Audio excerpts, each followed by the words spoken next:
우리가 모시는 부처님이 한 분이 아니라 그죠? 많은 불보살들이 이제 불교는 신앙의 대상으로 삼고 있어요. 그래서 보통 이제 다른 종교는 이제 그 신앙의 대상이 한 분이기 때문에 보통 이제 유일신 신앙이라 얘기를 하게 되는데, 이제 불교는 이제 우리가 서가모니 부처님으로 인해서 불교가 탄생이 됐지만은 서가모니 부처님을 비롯한 많은 부처님들이 불교에서는 또 경전에서 언급이 되어집니다. 그래서 그 부처님을 바라보는 관점을 일랑이 불타관이라 이렇게 표현하는데, 자, 먼저 우리가 이제 부처님을 좀 더 객관적인 입장에서 여러분들이 조금 이해하는 시간을 갖도록 하겠습니다. 우리가 이제 공부를 했듯이 인류 역사상 현존하는 부처님은 서가모니 부처님이세요. 그죠? 서가모니 부처님. 그래서 서가모니 부처님을 불교에서는 교조라 얘기를 합니다. 교조.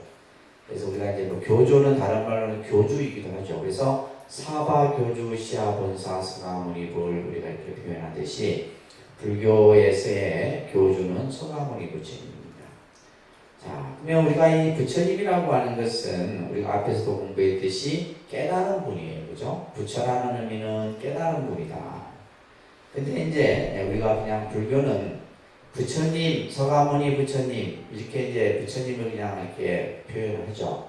근데 이제 다른 종교는 그 신을 표현할 때 전지전능하신 우리 아버지 하나님 이런 식의 이제 앞에 어떠한 그 신을 좀 더 이렇게 표현하는 그런 그 내용들을 첨부해서 얘기를 합니다.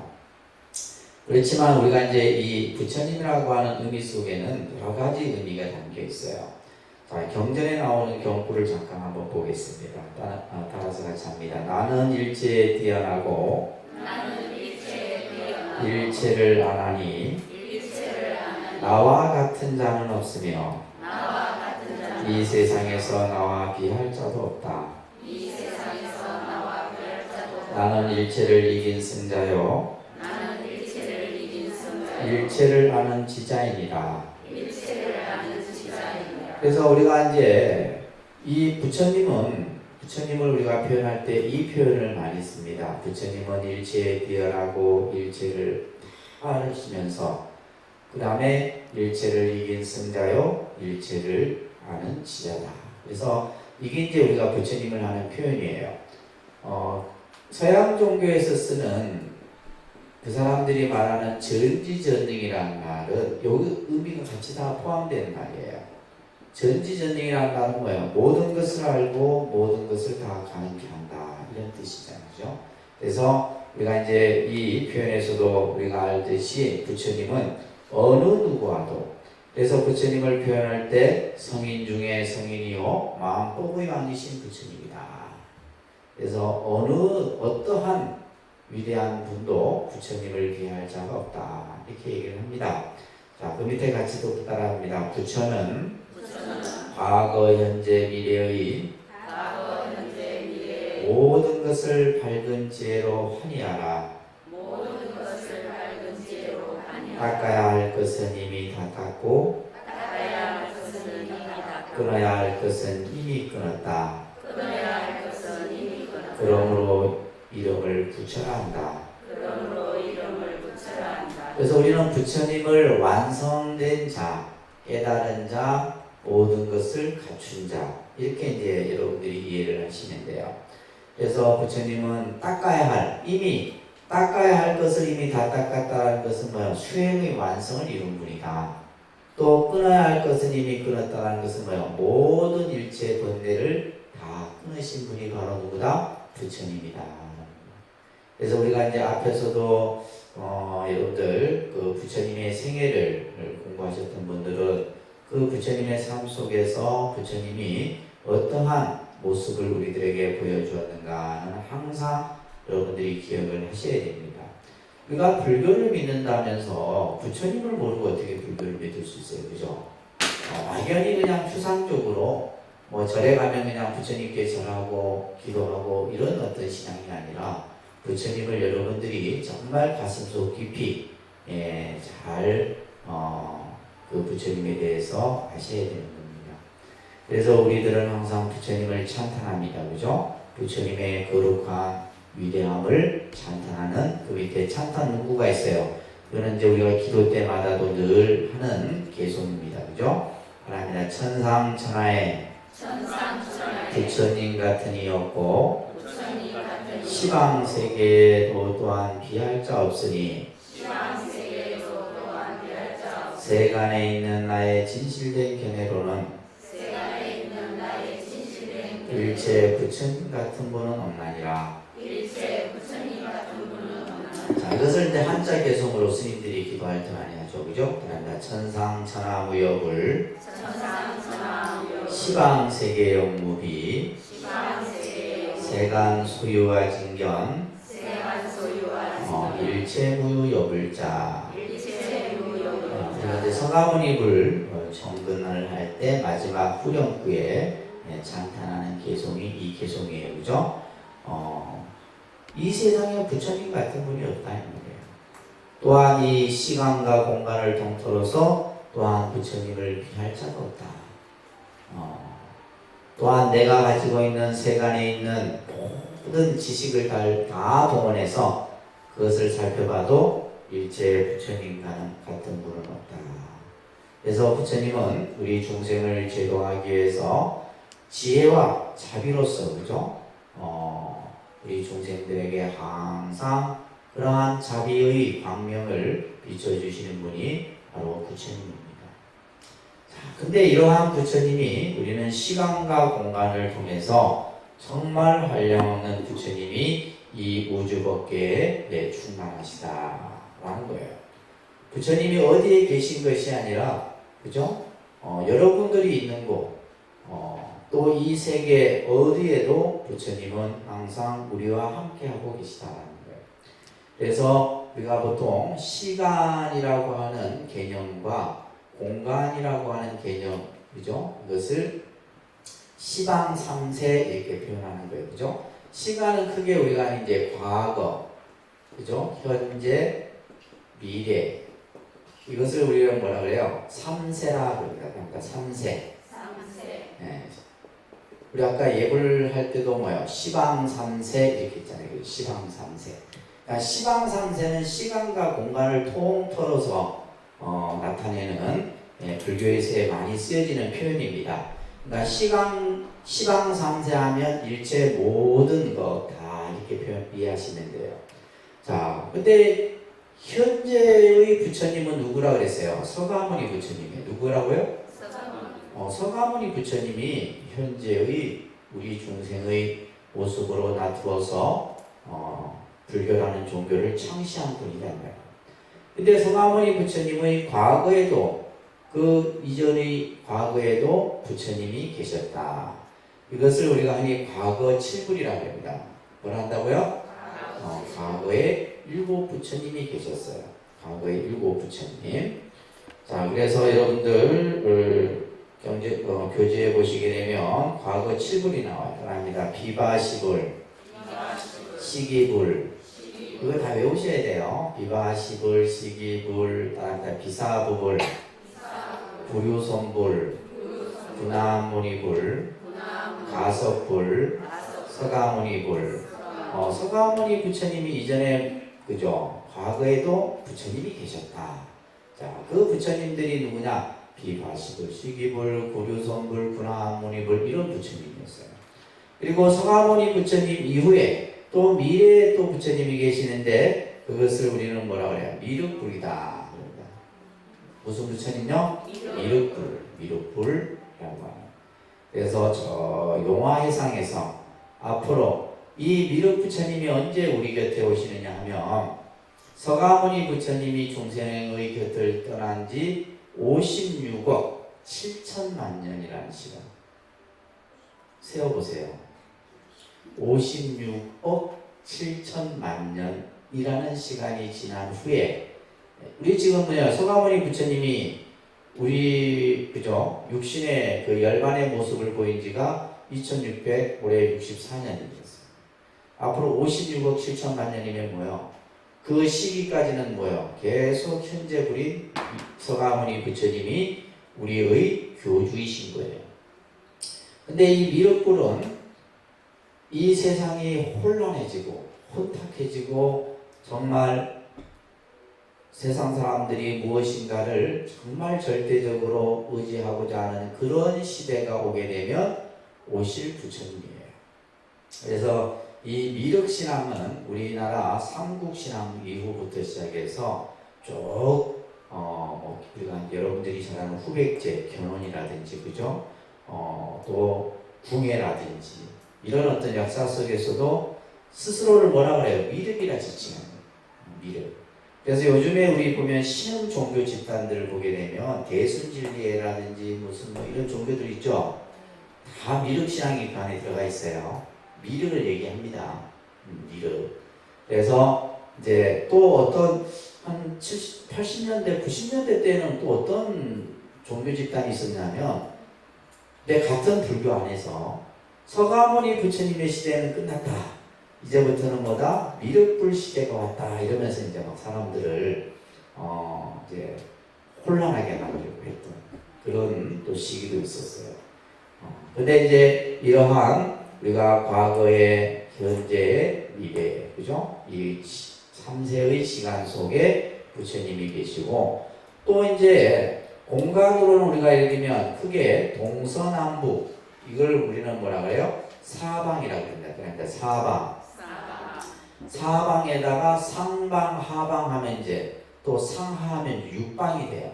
그래서 보통 사방에서 육방에서 그 다음에 시방의 개념으로 이렇게 확대가 되거든요.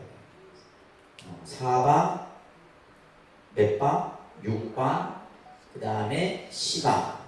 이게 이제 공간의 개념이에요. 그러니까 시방은 뭐냐 하면 동서남북에다가 동남, 서북, 서남 이렇게 해서 이제 감방하고 그 다음에 상하해서 이제 시방에 8방에서 상하로 하게 되면 시방이 되게 되는 거예요. 여러분들 신행직 가고 계시죠? 신행직 잠깐 여러분들이 이 육방에 대한 내용이 어디에서 언급이 되냐면요. 육방에 대한 내용이 아미타경에서 설명이 되어집니다. 아미타경에 보게 되면 육방에 대한 내용이 설해주고 있습니다. 그래서 경전마다 조금씩 다릅니다. 286페이지 한번 펴보세요. 이 아미타경이라고 하는 이 아미타 부처님은 어디에 계신 부처님이에요? 저 서방에 계신 부처님이 아미타 부처님이에요. 그러니까 이제 우리가 각 방위마다 동방, 서방, 남방, 북방, 상방, 하방 이런 식으로 각 그 공간마다 부처님이 계시다는 거예요. 그래서 286쪽에 보면 동방에 계신 부처님이 아촉불, 수미상불, 대수미불, 수미강불, 묘불. 자, 이런 부처님이 지금 이제 대표적인 몇 분 부처님만 말씀드렸는데 여시등 항하사 수제불이다. 이와 같은 항하의 모래수만큼의 많은 부처님이 계시다. 이런 뜻이에요. 아시겠죠? 그러니까 우리가 이제 흔히 여러분들 보세요. 천불명호, 만불명호 보신 적 있어요? 만불명호집? 천불명호집은 그 부처님을 이제 천불 부처님이 쭉 수록이 되어 있어서 한 부처님 부르면서 한배하고 하면서 천배 할 때 이제 주로 기도할 때 많이 사용을 하고 또 만불명호집이 있어요. 만불명호집 그 안에 뭐예요? 만불 부처님 이름이 쭉 다 수록이 되어 있어요. 그래서 그 부처님이 항하사수 제불 이 표현이 가장 정확한 표현이에요. 부처님은 뭐예요? 셀 수 없다. 항하사수는 저 인도 겐지스강의 모래수를 말합니다. 겐지스강의 모래수. 모래를 다 어떻게 헤아려요? 헤아릴 수 없죠? 그러니까 셀 수 없는 수를 표현할 때 항하사수 이렇게 하는 거예요.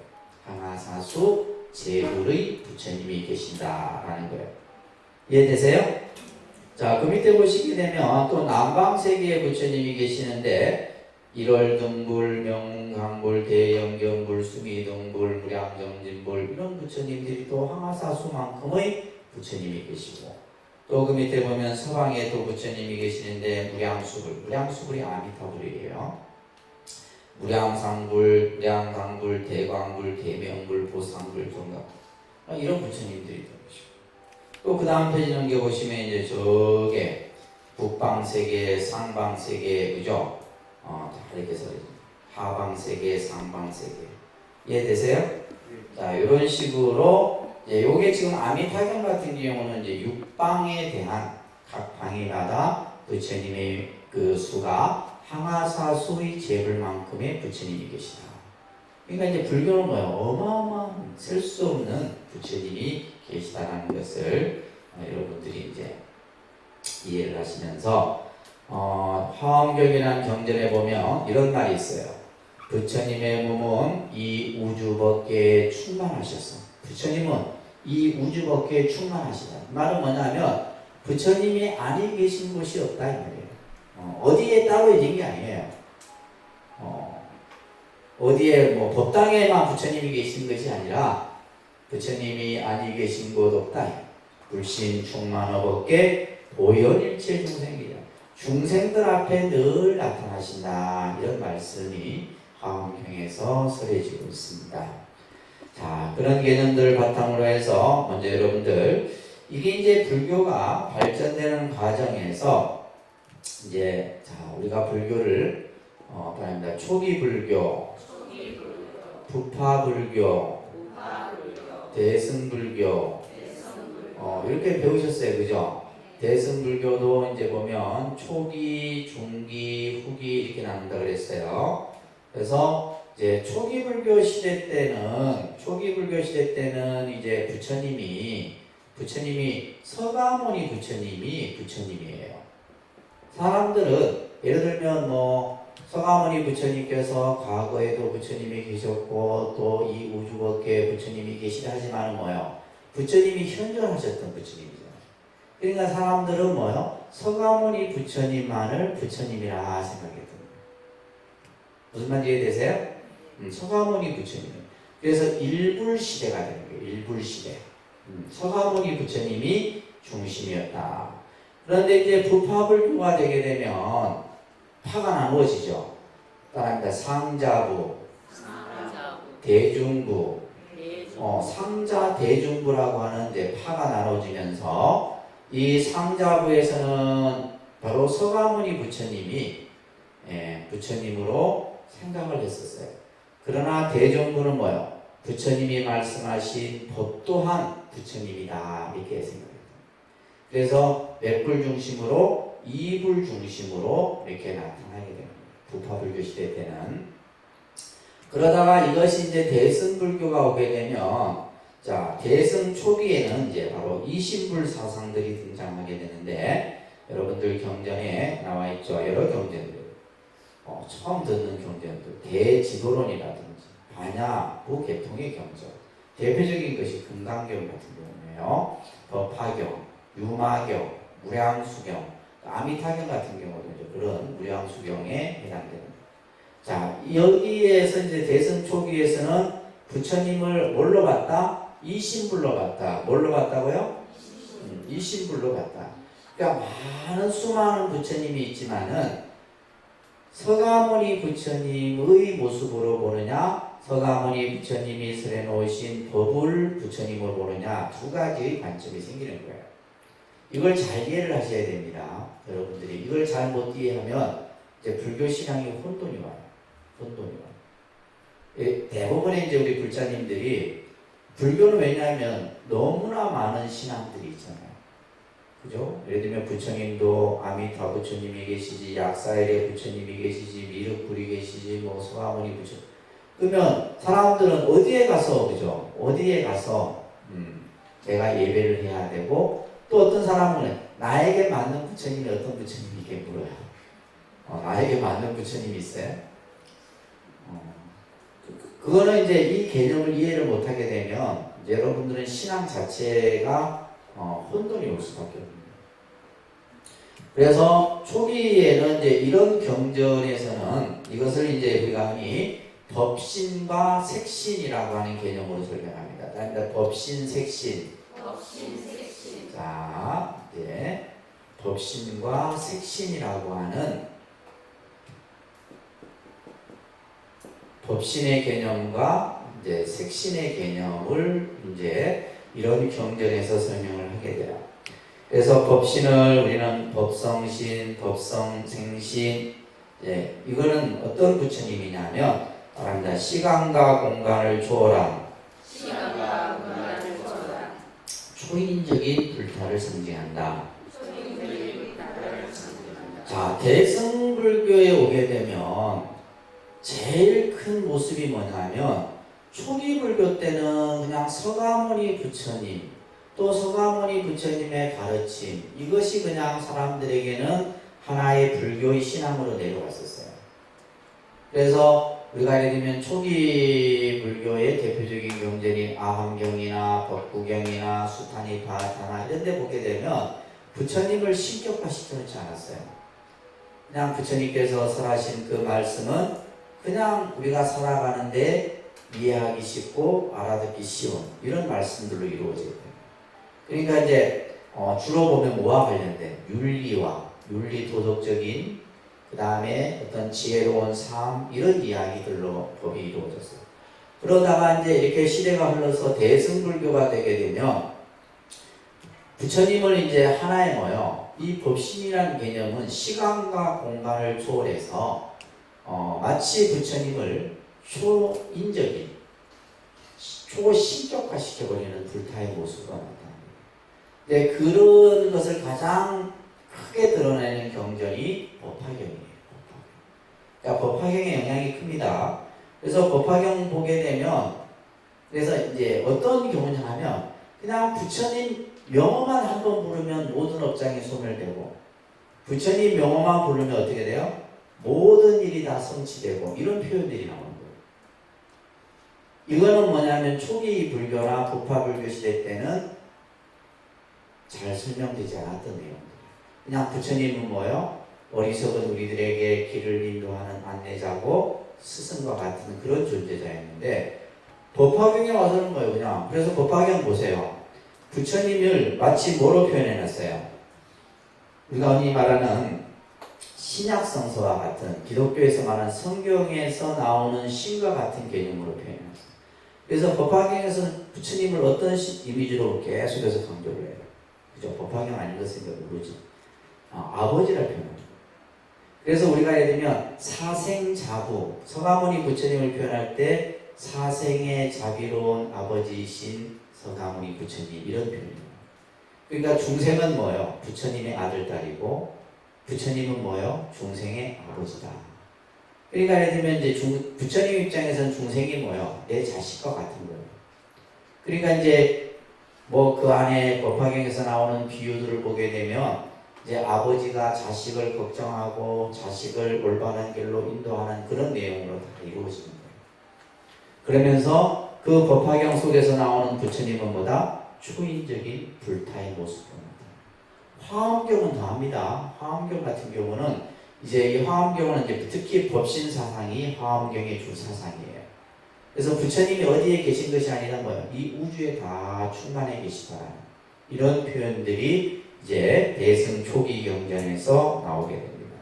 그 다음에 이제 색신은 뭐냐면 바로 서가모니 부처님, 육신의 모습을 나타신 서가모니 부처님을 이제 색신의 모습으로 이렇게 그러면서 이제 뭐에 비중을 더 많이 둔 거예요? 대승 불교에 와서는 법신의 모습으로 비중을 더 많이 두게 됩니다.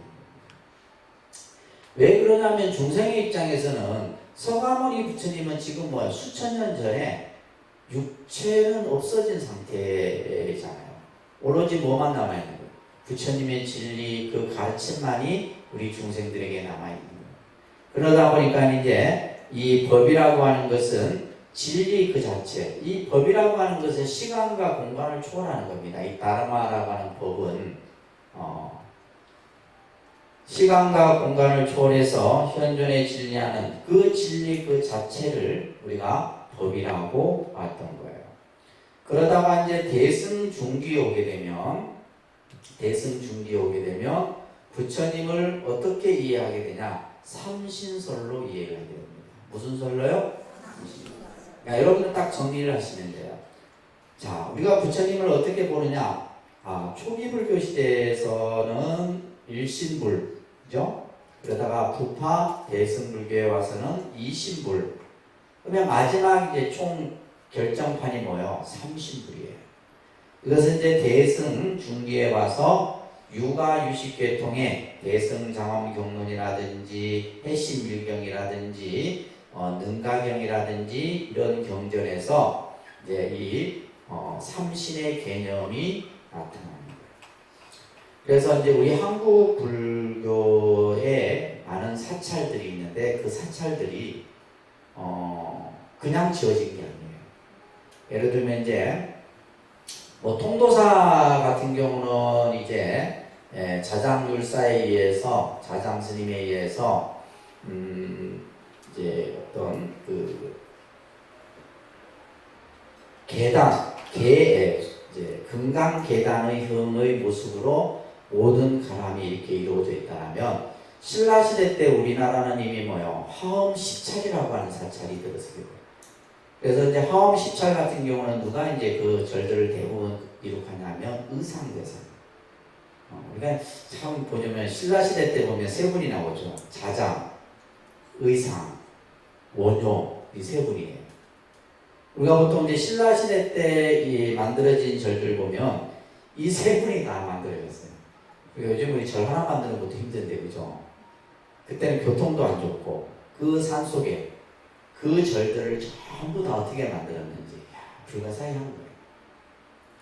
예를 들면 이제 해인사라든지 범어사라든지 이런 절들은 전부 화엄 시찰에 들어간 거예요. 그 다음에 대표적인 것이 의상 스님이 이제 처음 이제 그 교화를 폈던 영주에 가면 부석사 있죠, 그죠? 의상 스님의 여러 전설이 깃들어져 있는 부석사 같은 경우가 화엄 시찰 가운데 하나예요. 또 대표적인 불의 화엄사도 마찬가지죠. 그러니까 이런 절들은 전부 뭐냐면 화엄 사상을 바탕으로 해서 그 화엄 사상에서 다루는 것이 바로 뭐냐면 이 삼신의 개념이에요. 삼신. 자, 그래서 따라합니다. 법신, 보신, 화신. 이걸 이제 외우셔야 돼요. 법신, 보신, 화신. 그래서 이제 이 삼신부를 이제 우리가 기본적으로 여러분들이 이해를 하셔야 됩니다. 그래서 법신불은 따라합니다. 깨달음의 내용인 법 그 자체를 불의 본질로 본다. 그러니까 이것은 형상이 있는 게 아니에요. 형상이 없어요. 그래서 우리가 이 부처님을 우리는 청정법신 비로자나불이다 이게 표현합니다. 그러니까 청정법신, 비로자나불. 비로자나불이라는 부처님은 바이로차나라고 해서 그 부처님이 가지고 있는 그 명호 속에 담겨 있는 뜻은 광명이라는 뜻이에요. 빛이라는 뜻이에요. 빛. 빛이라는. 이 빛이라고 하는 것은 뭐예요? 온 세계를 다 비치잖아요. 비치지 않는 곳이 없어요. 그래서 불신, 청정, 황무변이다. 화엄경에 나오는 개성 중에 하나인데 부처님의 그 법신은 청정하여 이 세상을 다 두루 비추고 있다. 이런 표현들이 나오는 거예요. 그래서 부처님의 깨달은 진리 그 자체를 부처님의 본질로 보는 것이 바로 법신불인 비로자나불입니다. 그래서 우리가 이제 해인사 같은 경우도 보면 해인사는 비로전이라고 해요. 비로전. 해인사는 비로전. 통도사는 이제 이 비로자나 부처님 모신 정각을 대광명전, 대적광전 이런 이제 정각들을 여러분들이 보면 그 정각에 어느 분을 모시고 있어요. 비로자나. 그래서 비로자나 부처님은 항상 수인이 이런 수인을 하고 있어요. 그래서 우리 지금 독림선언도 제가 3층에 주불로 모신 부처님이 비로자나 부처님이에요.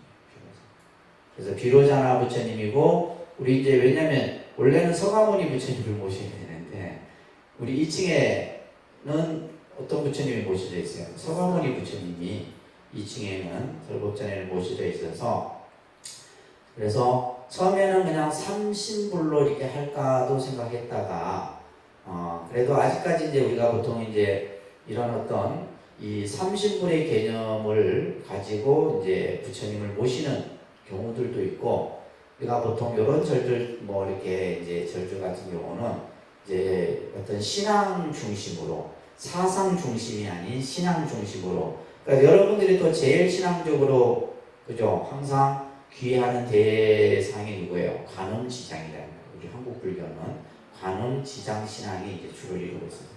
그래서 이제 사실은 이제 양쪽에 관음지장을 하고 이제 가운데 본존을, 그죠? 그래서 우리가 보통 불상도 보면 가운데 계신 부처님을 본존불이라고 그래요. 뭘 한다고요? 네, 본존불이라고. 이 본존불이 중요한 거예요. 본존불이 중요하고, 양쪽에 있는 이제 불보살을 좌우보처라고 해요. 좌우보처. 좌우보처. 그죠? 그래서 만약에 이제 해인사 같은 경우는 비로전에 보게 되면 법신인 비로자나 부처님이 계시고 보신불, 화신불이 옆에 이렇게 보시게 돼요. 이게 가장 이상적인 삼신불입니다.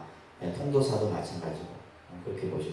영주, 근데 또 영주 부석사는 또 그 부석사가 가지고 있는 어떤 또 그 화엄의 어떤 사상 속에, 그게는 이제 또 주 법당이 무량수전이에요. 부석사의 대표적인 그 정각이 무량수전입니다. 예를 들면 이제 보신불 같은 경우가 이제 여러분들이 좀 잘 이해해야 되는데, 자 한번 볼까요? 보신불 따라합니다. 보살이 수행을 쌓아 그 본원을 성취하여 공덕의 가보로서 깨달음을 얻은 부처님. 자, 이 말은 뭐냐면 모든 부처님은 과거에 뭐요? 보살로서 수행을 합니다. 서가모니 부처님도 그랬고 모든 부처님이 마찬가지예요. 어느 날 갑자기 딱 부처가 되는 게 아닙니다. 아시겠어요? 뭐 그냥 보리수 아래에서 6년 고행한다고 딱 부처가 되는 게 아니에요. 이미 과거에 보살의 행을 수없이 닦은 거예요. 그 보살의 행이 이미 다 성취돼서 그 보살이 수행을 하면서 세웠던 원을 본원이라고 합니다. 무슨 원? 그러니까 여러분들이 이제 지금 이제 불자로서 세운 원이 본원이 되는 거예요. 그 원이 성취되기까지 많은 시간, 그 수행의 과정을 닦아야 됩니다. 그것을 성취해서 그 본원을 성취한 결과의 공덕으로 놔두신 부처님이 바로 보신불이에요. 사랑합니다. 원만보신 노사나불. 이 노사나 부처님은 공덕, 부처님이 보살로서 수행을 하여 그 본원을 성취한 공덕으로 놔두신 부처님이다. 그래서 이 노사나 부처님은 우리가 이제 사실 노사나 부처님은 우리가 한국 불교에서는 신앙적으로 이렇게 잘하지 않아요. 잘하지 않고 이 노사나 부처님과 같은 보신불이 대표적인 분이 약사열애불이에요. 무슨 부처님? 약사열애 부처님도 보신불이에요. 보신불. 왜요? 약사열애 부처님은 원이 12가지 원을 세웠어요. 약사열애경에 보면, 약사열애 본원경에 보면 12가지 원을 세워서, 그죠? 그 원을 성취하여 부처님이 계신 분이 바로 약사열애 부처님. 그리고 또 하나 부처님이 계시는데 한 분 아미타불이에요. 무슨 부처님? 아미타 부처님도 보신불이에요. 보신불입니다. 그래서 이 아미타 부처님은 원이 몇 가지예요? 48가지. 48가지 원을 세워서 부처가 되신 분이에요. 그래서 아미타 부처님도 보신불이에요. 그래서 저희가 이제 위에 대법당에는 제가 그래서 이제 청정법신 비로자나불, 원만보신 노사나불, 서가모니불, 약사열애불, 아미타불 이렇게 5불로 해서 이제 천불을 모시려고 하는 거예요. 그래서 가장 이제 이 삼신불을 바탕으로 한 개념을 이제 이 원불에 전부 이제 표현을 해놓은 겁니다. 그리고 이제 화신불은 누구예요? 서가모니불, 그죠? 화신불은 누구예요? 자, 이 서가모니 부처님의 앞에 붙는 표현을 여러분들이 잘 이해하세요. 1100억 화신 서가모니. 서가모니 부처님 앞에 표현이 뭐라고요? 천백억 화신 서가모니불. 그래서 여러분들이 이제 이걸 이제 신앙적으로 하실 때는 따라합니다. 청정법신 비로자나불, 원망보신 노사나불, 천백억 화신 서가모니불. 그래서 이제 우리가 우리 신행집에 보시게 되면 그 예참을 할 때 그죠? 예참 우리가 하잖아요, 그죠? 159쪽에 보시게 되면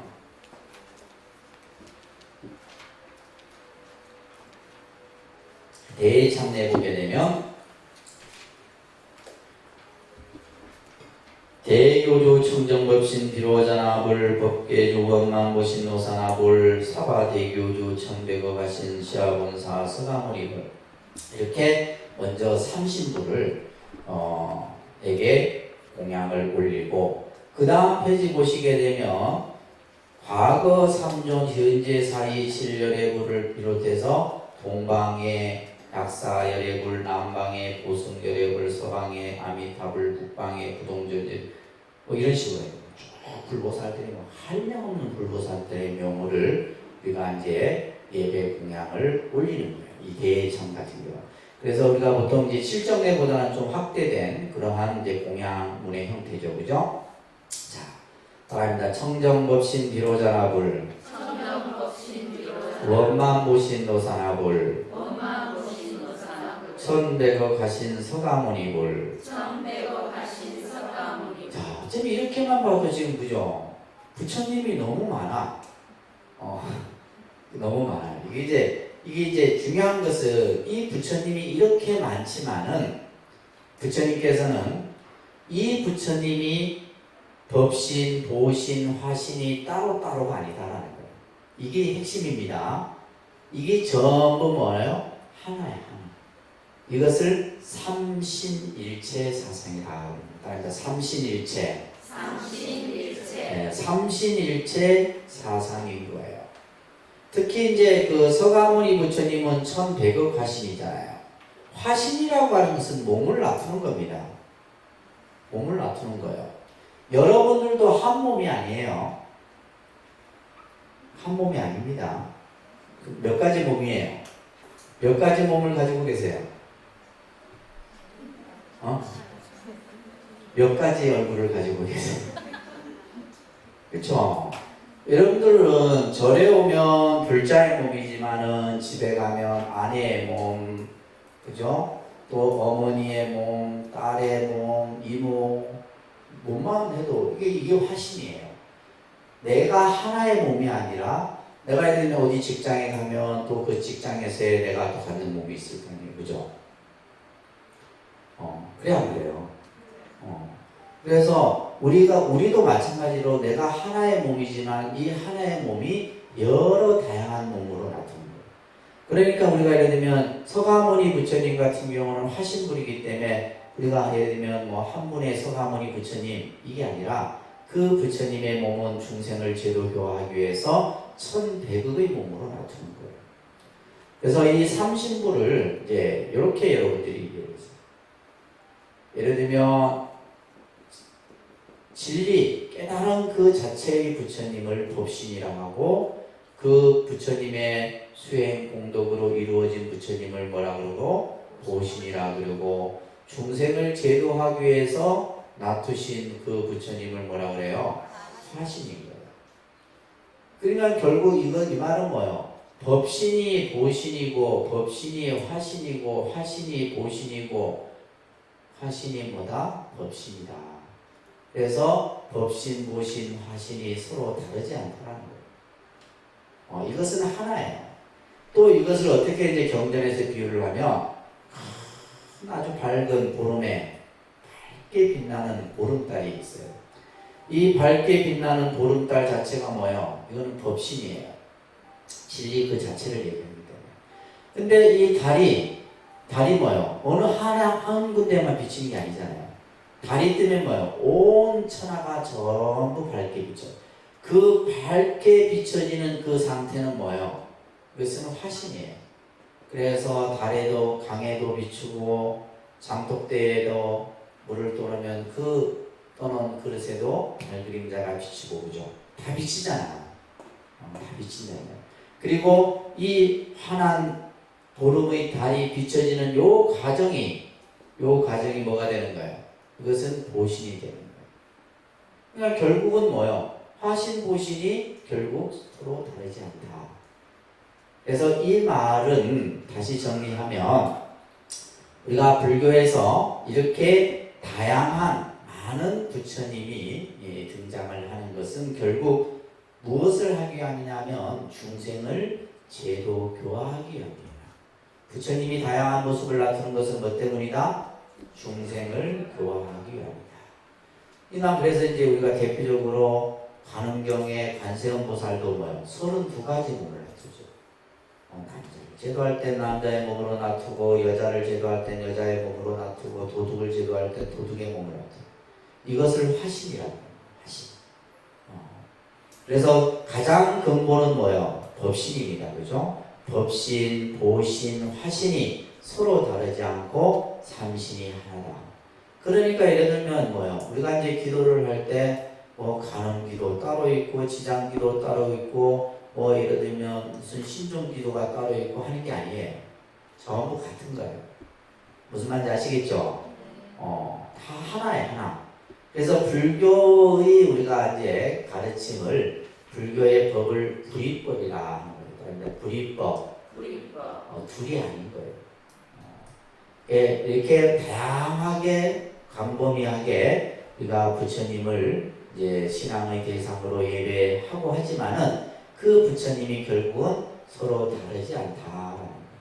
서가모니 부처님이 비로자나 부처님이고, 비로자나 부처님이 바로 서가모니 부처님이고, 아미타 부처님이다. 이런 얘기예요. 아시겠죠? 근데 여러분들은 꼭 분별심을 일으켜갖고 어느 부처님이 나하고 잘 만나고 이렇게 따져서 그런 거 없습니다. 그리고 신앙에 하는 데 있어서 혼돈을 할 필요도 없는 거예요.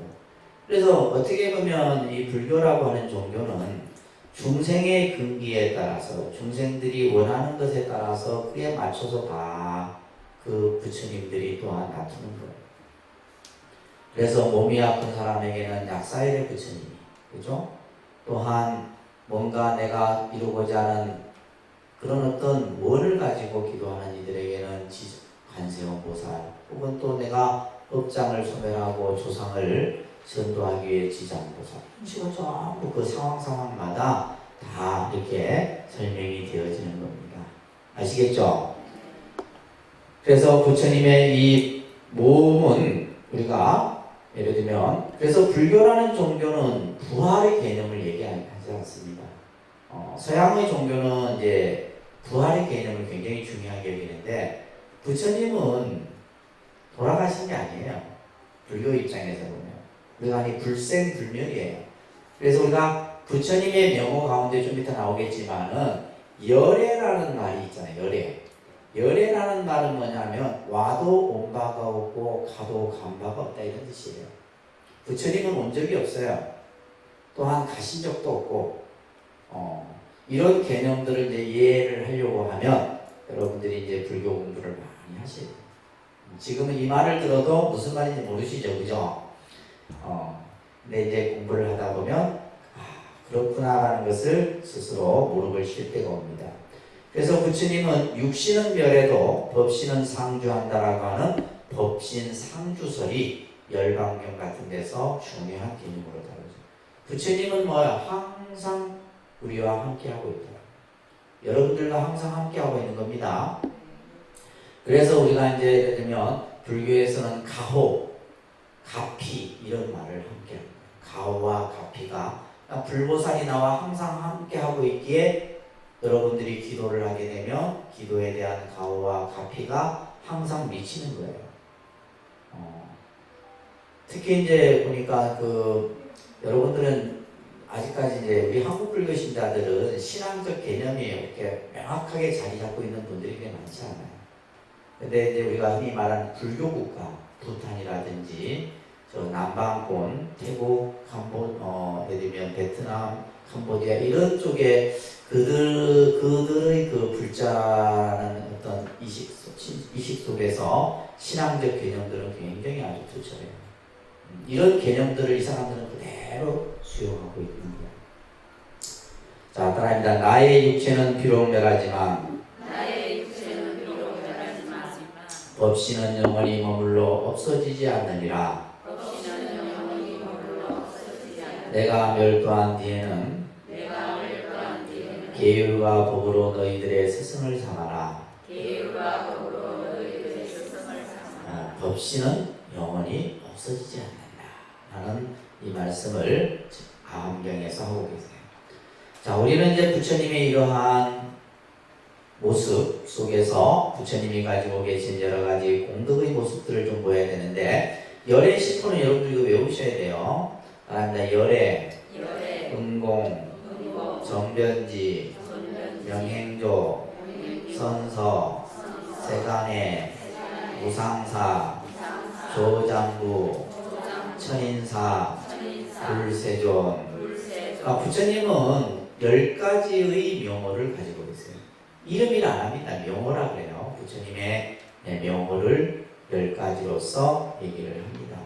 이 명호들을 보게 되면 은공이라고 하는 것은 중생들로부터 마땅히 공양을 받을 자격을 갖추신 분이 바로 부처님이다 라는 뜻이고, 세간의 같은 경우는 세간을 다 능히 아는 분, 그 다음에 조장부라는 말이 있는데, 이것은 뭐냐면 중생을 잘 길들이시는 분, 중생들을 잘 이끌어 주시는 분이 바로 부처님이에요. 이 명호 속에 이제 부처님이 가지고 계신 그런 의미들이 다 드러납니다.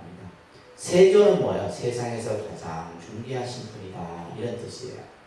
그래서 이 열의 10호는 좀 외우셔야 돼요. 아셨죠? 알겠습니까? 그 다음에 나오는 게 이제 18불공법입니다. 다음에 18불공법.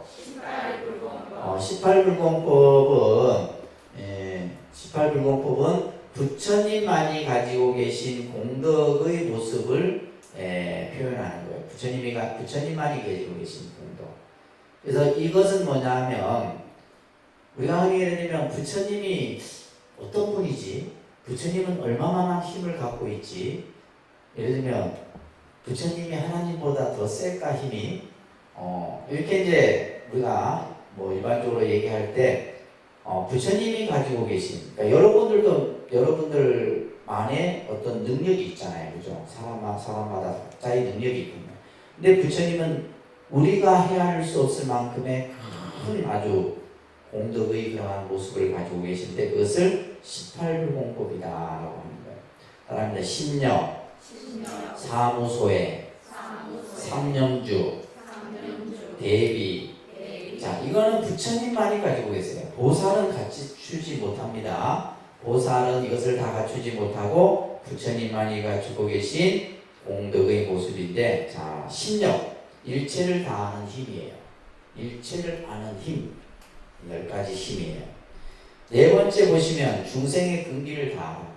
그러니까 여러분들은 다 예를 들면 여러분들의 근기가 상근기인지 중근기인지 하근기인지 여러분들의 근기와 능력 이런 것들을 다 알고 있단 말이에요. 7번째 보면 어떠한 수행에 있어 어떤 길을 가는가를 아는 힘을 가지고, 그러니까 중생들을 뭐요? 바르게 잘 이끄시죠. 이 중생은 이렇게 닦아가야 되고 저 중생은 저렇게 닦아야 되고, 그죠? 이런 힘을 부처님은 다 가지고 계시죠. 또한 뿐만이 아니라 과거의 숙명, 여러분들의 전생일도 다 아세요. 부처님은 탁 보면 압니다. 책 보면 척이에요. 그래서 전생의 일, 또 내세의 일까지도 다 부처님은 아는 힘을 가지고 있어요. 그래서 이 심력은 부처님이 가지고 계신 무한한 힘을 얘기하는 거예요. 그 다음에 사무소회 같은 경우가 뭐냐면, 사무소회, 법을 설함에 있어서 부처님의 법은 합리적이고, 그죠? 거짓됨이 없고, 늘 부처님은 자신감 속에서 법을 설하신다. 일체 두려움이 없이 보고 있어요. 자, 일체 지자로서의 자신감, 또한 모든 번뇌와 장애를 끊었다라고 하는 자신, 또 뿐만이 아니라 번뇌와 법이나 또 법을 설하는 데 있어서 부처님의 그러한 자유자재함, 설법의 자신. 또 예를 들면 수행을 닦아가는 데 있어서, 그죠? 수행의 절차와 방법을 설하는 데 있어서의 또한 스스로 두려움 없이 설하는 자신. 그래서 이러한 이 사무소에는 우리가 예를 들면 그렇잖아요. 우리가 여러분들이 누군가에게 말을 할 때 내 스스로 그 믿음이 확신해야지만 내가 얘기를 할 수가 있거든요. 그죠? 그렇듯이 부처님은 우리 중생들에게 온갖 법을 설함에 있어서 스스로 그 진리에 대한 자신감을 가지고 두려움 없이 법을 설합니다. 그 다음에 삼념주가 참 중요한 내용인데, 세 가지 마음이 흔들림 없이 유지하고 계십니다. 제1념주 보세요. 자, 중생이 부처님을 신봉하더라도 그로 인해서 마음이 도견하거나 한해하는 일이 없이 마음이 항상 평온한 정념에 앉아. 자, 이 삼념주는 이거예요. 우리가 다른 종교는 그러죠. 나를 믿지 않으면 어떻게 된다? 지옥에 간다. 이렇게 해요. 그래서 나를 믿도록 강요를 해요. 근데 불교라는 종교는 그게 없어요. 그래서 좀 그런 것 같아. 부처님 이게 안 믿으면 지옥 간다 해야지 여러분들이 겁을 먹고 믿을 건데, 부처님은 본인을 신봉하거나 신봉하지 않거나, 그죠? 두 번째는 봐요. 여러분들이 부처님을 비방하더라도 또 신봉하지 않더라도 여러분에 대해서 나쁜 마음을 갖지 않는 거예요. 항상 정념, 정지의 상태에서 머물고 있습니다. 참 이렇게 하기가 쉽지 않습니다. 그렇죠? 부처님이니까 가능하지. 예를 들면 나한테, 우리가 예를 들면 누군가가 나한테 잘하면 좋아하겠죠. 그러나 누군가가 나에게 안 좋게 하면 싫어한다. 이게 인간의 본래 마음인데, 부처님은 신봉하거나 신봉하지 않거나 항상 정념에 안주한다. 이게 삼념주의 개념입니다. 아셨죠? 그래서 여러분들이 절에 안 한다 해서 부처님이 벌 주고 그러진 않아요. 그러진 않는데, 아무튼 이 삼념주. 그 다음에 마지막 대비가 중요한 겁니다. 대비가 아주 부처님이 가지고 계신 가장 큰 공덕. 그래서 우리가 이제 보통 불교를 우리가 흔히 자비라는 용어를 표현을 하죠. 그죠? 기독교는 사랑이라는 말을 하고, 불교는 뭘 얘기해요? 자비라는 말을 하는데, 근데 기독교에서 말하는 사랑은 보편적인 사랑이 아니에요. 보편적인 사랑이 아니라 아가페적인 사랑이에요. 아가페적인 사랑은 뭐냐면 신적인 사랑이에요. 신적. 그래서 내와 같은 신을 믿는 사람에게는 한없이 사랑을 베풀지만은 내 신을 믿지 않는 사람은 뭐예요? 죽음으로써 대해야 돼. 이게 그렇기 때문에 기독교는 뭐냐면 적대적 이 사고가 있는 거예요. 내 신을 믿는 사람에게는 다 포용하고 무한한 사랑을 베풀지만은 내 신을 믿지 않는, 그러니까 기독교는 끊임없이 종교 갈등을 유발시키는 거예요. 이건 사랑이라 할 수 없죠. 그죠? 근데 이제 불교에서 말하는 자라고 하는 것은 이 사랑스러울 자자인데, 이것은 기쁨이에요. 기쁨과 행복을 주는 것. 이걸 자라고 합니다. 기쁨과 누구에게? 다른 사람에게 기쁨과 행복을 주는 것. 이건 자예요. 비는 뭐냐면, 이 비자는 한자는 슬플 비자인데, 이것은 뭐요? 고통을 함께 나누는 거예요. 괴로움을 하는 거예요? 함께 나누는 마음이 비의 마음이에요. 그러니까 불교는 근데 중요한 것이 이 자비가 인간에게만 쓰여지는 게 아니라 뭐요? 보편적인 거예요. 이거는 누구에게나 똑같이 적용됩니다. 불교를 믿든 안 믿든 인간이든 짐승이든 뭐든 상관없어요. 그래서 이 자비라는 용어는 굉장히 보편적인 인류애적인 표현이 바로 자비라는 용어입니다. 그래서 어떤 사람은 그냥 기독교의 사랑과 불교의 자비가 같지 않나요? 성난이 근본이 다릅니다. 아시겠어요? 왜? 아까 얘기했듯이 기독교는 뭐냐면 신적인, 자기 신을 믿는 사람에게는 해당되지만은 그렇지 않은 사람에게는 그것이 허용되지 않습니다. 그러나 불교의 자비는 다른 사람에게, 그죠? 이거는 이 자비는 뭐냐면 자기 중심이 아니고 타인 중심이에요. 내가 기쁘고 행복한 게 아니에요. 다른 사람을 기쁘게 해주고 다른 사람의 아픔을 함께 나누는 거예요. 근데 부처님은 여기에다가 뭐가 붙어요? 말합니다. 대자 대비. 이 대라고 하는 것은 크다라는 뜻이 아니에요. 절대예요. 절대. 완전한 이런 뜻이에요. 완전한 이런 뜻입니다. 그래서 대자 대비라는 말씀. 근데 부처님은 어떤 마음을 더 가지고 계세요? 비의 마음을 가지고 계세요. 항상 중생을 생각해요. 중생을 생각. 이것은 마치 뭐예요? 어머니가 자식을 생각하는 마음은 비심이에요. 근데 자식이 어디 나가면 걱정하죠. 여러분들은 걱정도 안 하겠지만 어디 나가도 걱정, 학교 가도 걱정, 그죠? 군대 가도 걱정, 또 결혼해서 살아도 걱정. 항상 그 마음이 무슨 마음이에요? 비의 마음. 근데 여러분들은 그 마음이 뭐예요? 내 가족 구성원에 밖에 안 미친다. 그죠? 다른 사람에게 그 마음을 할 수가 없어요. 그래서 우리가 보살이 가진 마음은 바로 뭐예요? 이 대자 대비의 마음. 그 중에서도 이제 흔히 이제 우리가 관세음 보살을 표현할 때 자비라는 말을 표현할 때 이 관세음 보살은 항상 중생에게 뭐예요? 기쁨과 행복을 주고 중생이 고통에 있으면 그 고통을 어떻게 구제할 것인가에 대한 마음. 그죠? 이것이 바로 불교가 가지고 있는 중요한 개념입니다. 아시겠죠?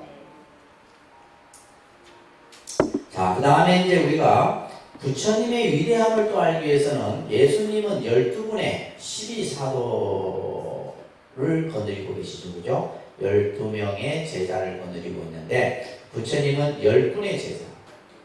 자, 이거는 이제 다 설명드리기가 좀 하지만은 그래도 타이틀만 이거 외우셔야 돼. 이거는 외워야 되는 거예요. 이건 제가 뭐 이해하는 게 아닙니다. 이거는 무조건 뭐다? 외워야 된다. 외우는 방법은 어떻게 해요? 자꾸 이제 반복하면 우리 예참할 때 매일 하잖아. 예참할 때 매일 해요. 우리 12분의 제자들이 늘 나옵니다. 따라 지혜제일 사리불, 신통제일 목걸련, 두타제일 마가서, 천안제일 아나율, 해공제일 수보리, 설법제일 구루나, 논의제일 가전령, 지게제일 우가리, 밀행제일 라우라, 다문제일 아난타. 자, 이 제자들은 당시에 최고의 엘리트들이었어요. 부처님 당시에. 또 최고의 신분, 계급에 있었던 이들이었고 누구나가 다 존경한, 다 정말 우리가 말하는 최고의 어떤 위치에 있던 이들이 전부 부처님의 제자가 되어서 또 그 교단 안에서 각자의 역할대로 설법을 잘하는 제자, 신통을 잘 또 행하는 제자, 또 남모르게 선행을 하는 제자, 계율을 잘 지키는 제자, 이런 제자들의 모습들로 인해서 부처님의 교단은 굉장히 크죠. 우리가 흔히 그러잖아요. 그 제자를 알면 뭐야? 제자를 보면 뭘 안다? 스승을 안다. 내가 이 말에 항상 내가 좀 뭐해? 내가 열심히 가르쳐놔도 뭐예요? 제자들이 시원찮아요. 외우라는 거 안 외우지, 공부하는 거 안 하지, 그렇죠? 그래서 이제 이 부처님의 10분의 제자는 여러분들이 앞으로 공부하는 과정 속에서 조금씩 배우도록 할 겁니다. 아시겠죠? 자, 그 다음에 15강으로 넘어갈게요. 하나라도 더 배우고 끝내야지, 그죠? 밥 먹을 시간이 어디로 지금? 자, 이 15강도 여러분들이 꼭 좀 불교를 이해하는 데 있어서 자, 한국 불교 어제와 오늘이라고 하는 주제로 근현대사를 보도록 하겠습니다.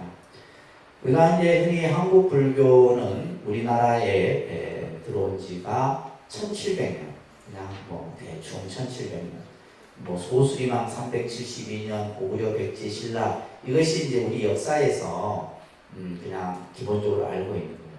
근데 이제 이 지금 문재인 정부에 들어와서는 뭐에 지금 초점을 맞추고 있어요? 역사적 관점은 가야사 쪽에 맞추고. 김해 사시는 분들은 사실 좋아해야 되는데 별 관심도 없어. 왜냐하면 이 가야사 부분이 어느 정도 이렇게 체계가 만들어지게 되면 불교의 역사는 200년 이상 위로 올라갑니다. 그래서 이 가야사를 하는 데 있어서 제일 반대하는 사람들이 누구예요? 기독교인들이에요. 기독교 목사들은 이거 목숨 걸고 반대합니다. 가야사 부분에 있어서. 왜냐하면 결국 이 가야사는 누구와 연관되면, 그죠? 허황호하고 김순호왕과 관련된 부분이에요. 그래서 이 부분에 대한 유적과 연구들을 계속해서 지금 이 정부에 살려고. 그러면 불교의 역사를 삼국시대에 만들어 놓은 건 누구예요? 박정희 정권이에요. 박정희 정권 이후에 쭉 내려온 정권들은 불교의 역사를 삼국시대에 만들어놔서, 그리고 그 삼국시대가 가지고 있는 어떤 그런 사상들 속에서 종교 정치 이념들을 만들어낸 거예요. 그래서 이제 이 가야사 부분은 노무현 정권 때부터 해왔던 거죠. 그래서 지금 이걸 하고 있는데, 아무튼 우리나라에 불교가 들어온 지의 역사 부분은 역사의 어떤 그런 활동에 따라서 달라질 수도 있는 겁니다. 그러나 이제 우리가 그냥 1700년의 역사를 얘기를 하죠. 그죠? 그래서 우리가 봤을 때 불교라는 종교는 우리 한민족의 입장에서 보면 무슨 종교예요? 외래 종교입니다. 무슨 종교? 우리 안에서 만들어진 종교가 아니잖아요. 외부에서 유입된 종교다 이 말이에요. 불교든 기독교든. 그러면 우리 민족이 신앙했던 종교는 무슨 종교예요? 그냥 우리가 흔히 말하는 자연 숭배 신앙, 그죠? 하늘을 섬기고 땅과 우주 만물을 신으로 섬기는 그런 신앙이기 때문에. 그러다가 어느 날 갑자기 이 고등 종교인 불교가 들어오면서부터 모든 것이 변하게 되죠. 그래서 여러분들 특히 이제 이 불교의 이 역사 문화는 우리나라의 역사 문화와 함께하고 있다. 그래서 예를 들면 이제 한국사 같은 경우 요즘 이제 시험에 이제 공무원 시험이나 이렇게 하잖아요. 결국 한국사 이런 게 우리나라 역사 공부에서 불교 빼놓고 불교 한국사 얘기할 게 있어요, 없어요? 없어요. 전부 불교의 역사와 함께하고 있는 겁니다. 그러면 그 역사라고 하는 속에는 뭐가 있어요? 문화, 경제, 정치, 모든 것들이 그 속에 다 담겨 있는 거예요. 우리나라 불교 문화 유산 가운데 약 80%가 그죠? 우리나라의 이제 여러 문화재 가운데 80%가 뭐요? 불교 문화재예요. 불교 문화재입니다. 오늘도 봤더니 저 일제 시대 때 일본 애들이 자기 나라로 가지가 이제 그 고려 시대 석탑을 훼손했다는 그 뉴스가 나오는데, 그 오타쿠 그 같은 일본 호텔 그에 지금 이제 그 오타쿠라고 하는 자기들 일본의 무슨 그 문화 재단이 있나 봐요. 그게 이제 일제 시대 때 우리나라 문화재들을 많이 반출해 갔거든. 근데 그게 보면 고려 시대 문화재부터 시작해서 굉장히 많습니다. 근데 아무튼 우리나라의 문화재 가운데 많은 역사 문화재 가운데 대부분이 불교. 그래서 보통 우리가 국보, 보물, 지방 문화재, 유형 문화재 이렇게 막 구분을 해요, 그죠? 근데 이제 사회적 이슈가 됐던 점이 있어요. 여러분들 절에 들어갈 때 입장료 내는 부분 있죠? 네. 이걸 이제 저게 문제가 됐던 것이 지리산 저쪽 쪽에서 이제 문제가 됐는데, 왜냐하면 사실은 우리가 보면 우리나라의 국립공원을 지정할 때 국립공원이 언제 대부분 지정이 되냐면 박정희 정권 때 거의 지정이 됩니다. 지정이 되는데 설악산, 지리산 이런 국립공원들이 있는데 실제 그 산의 소유주는 누구예요? 사찰이에요, 사찰. 사찰이 가지고 있는 땅이 더 많습니다. 이렇게. 그러니까 쉽게 말해서 이제 지리산 같은 경우는 이제 그 백장암이라고 하는 작은 암자가 있는데 절은 조그만해요. 근데 그 절이 가지고 있는 땅이 지리산, 내 눈에 보이는 요 지리산이 다 절 땅이에요. 그러니까 절 땅이 하도 넓으니까 어디 경계도 없어.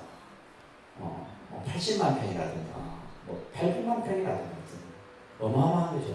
근데 그 암자가 가지고 있는 땅이에요. 근데 예를 들면 뭐 실상사라든지 화엄사라든지 이런 사찰들.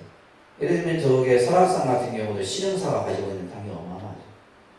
뭐 예를 들면 법주사도 마찬가지고. 이런 우리 사찰마다 이제 그 통도사는 900만 평이에요. 통도사 뒤에 보이는 산이 다 통도사 땅이에요. 그런 이제 사찰들이 그러다 보니까 이제 국립공원으로 지정됨으로 인해 갖고 사찰이 어떤 여러 가지 제약을 많이 받았죠. 많이 받았습니다. 사찰이 발전할 수 없는. 그래서 이제 예를 들면 이제 또 사찰은 그 사찰들은 어떤 사찰이 그냥 개인이 만든 사찰이 아니라 우리 역사 속에서 오랫동안 그죠 문화유산을 함께 하고 그래서 뭐 유네스코에 등재되어 있기도 하고 이번에 여러 사찰들은 산지 가람 형태로 해서 또 유네스코에 지정이 되고 통도사 같은 경우도 그렇고 그러면서 세계적으로 이제 이게 어떤 하나의 어떤 한국 문화유산의 모습으로 하고 있죠. 그런데 이제 그 입장료 같은 경우도 그런데 그래서 많은 사람들이 그 입장료가 무슨 절에서 다 아니에요. 절 60대 한 60대 40 정도? 40 정도는 사찰에서 이제 환경 정비라든지 이런 데 쓰이고 60%는 뭐요? 문화재 보호기금으로 국가로 들어가요. 들어갔다가 그 돈이 이제 문화재를 보수하거나 유지할 때 그 돈을 다시 이제 쓰는 거예요. 그런 용도로 쓰여지는 겁니다. 그래서 이제 절에서는 하도 보기 시끄러우니까 좋다. 우리 안 받겠다. 안 받을 테니까 국가에서 다 보조해 주라. 예를 들면 이제 모든 사람들에게 그냥 무료로 하는 대신에 뭐요? 그만큼의 어떤 모든 부분을 다 절에서 국가에서 지원을 해달라는데 그것도 이제 예산이 엄청 많이 들어가니까 쉽지 않은 거예요. 그래서 이제 우리가 이 어떤 문화재 입장료 부분이라든지 이런 것들 그래서 가야산 해인사 같은 경우만 해도 80%그 산의 80%가 해인사 땅이에요. 내장산 같은 경우 79%가 그 내장사 땅이에요. 거의 이제 뭐 그냥 어떤 사찰이 그나마 그런 생각해 보면 사찰이 그런 어떤 살림을 가지고 있었기에 지금의 살림이 유지가 되는 거예요. 그 역할도 큽니다. 자 그러면서 이제 아무튼 우리 한국의 문화 속에 불교 문화가 자리 잡고 있는데 자 한국 불교는 우리가 이제 4세기경으로 추정을 합니다. 4세기경으로 추정을 하고 특히 우리나라에 들어왔을 때 이 불교는 크게 어떤 반항 없이 들어오게 돼요. 그래서 이제 고구려 백제 신라의 역사를 보더라도 불교를 누가 받아들이냐면 왕이 받아들여요. 그 왕이 받아들인다라고 하는 것은 당시 누가 반항을 하겠어요? 못하겠어요? 못하는 거예요. 그냥 자연스럽게 불교가 유입이 되게 됩니다. 그런데 이제 우리나라 같은 경우는 기독교가 들어올 때는 이제 선교사들에 의해서 들어오다 보니까 많은 선교사들이 죽임을 당하고 여러 가지 이제 문제들이 생기기도 했었죠, 그죠? 그래서 이제 왕실을 중심으로 해서 불교를 받아들이면서 호국 그러니까 우리가 한국 불교 하면 호국 불교 이런 얘기를 꼭 하게 되는데 그래서 이것은 어떻게 보면 왕이 왕권을 유지하고 그것을 하기 위해서 결국 불교라고 하는 정신 이념을 가지고 계속 유지해야 됩니다. 그것이 고구려 그러니까 우리가 말하는 삼국 그 다음에 통일 그 다음에 고려까지도 이어지는 거예요. 자 특히 이제 우리 신라시대 때 예를 들면 원효라든지 아까 의상 자장 스님 이런 이제 이것을 우리가 신라 삼성이라고 합니다. 신라시대 때 세 분의 성인이라 해서 원효, 의상, 자장 스님이에요. 그냥 신라 시대 때 이 세 분을 빼고는 얘기할 게 없죠. 또 이제 고려 시대에 가면 이제 고려 시대 때는 또 많은 대각 국사의청이라든지 여러 이제 스님들이 등장을 합니다.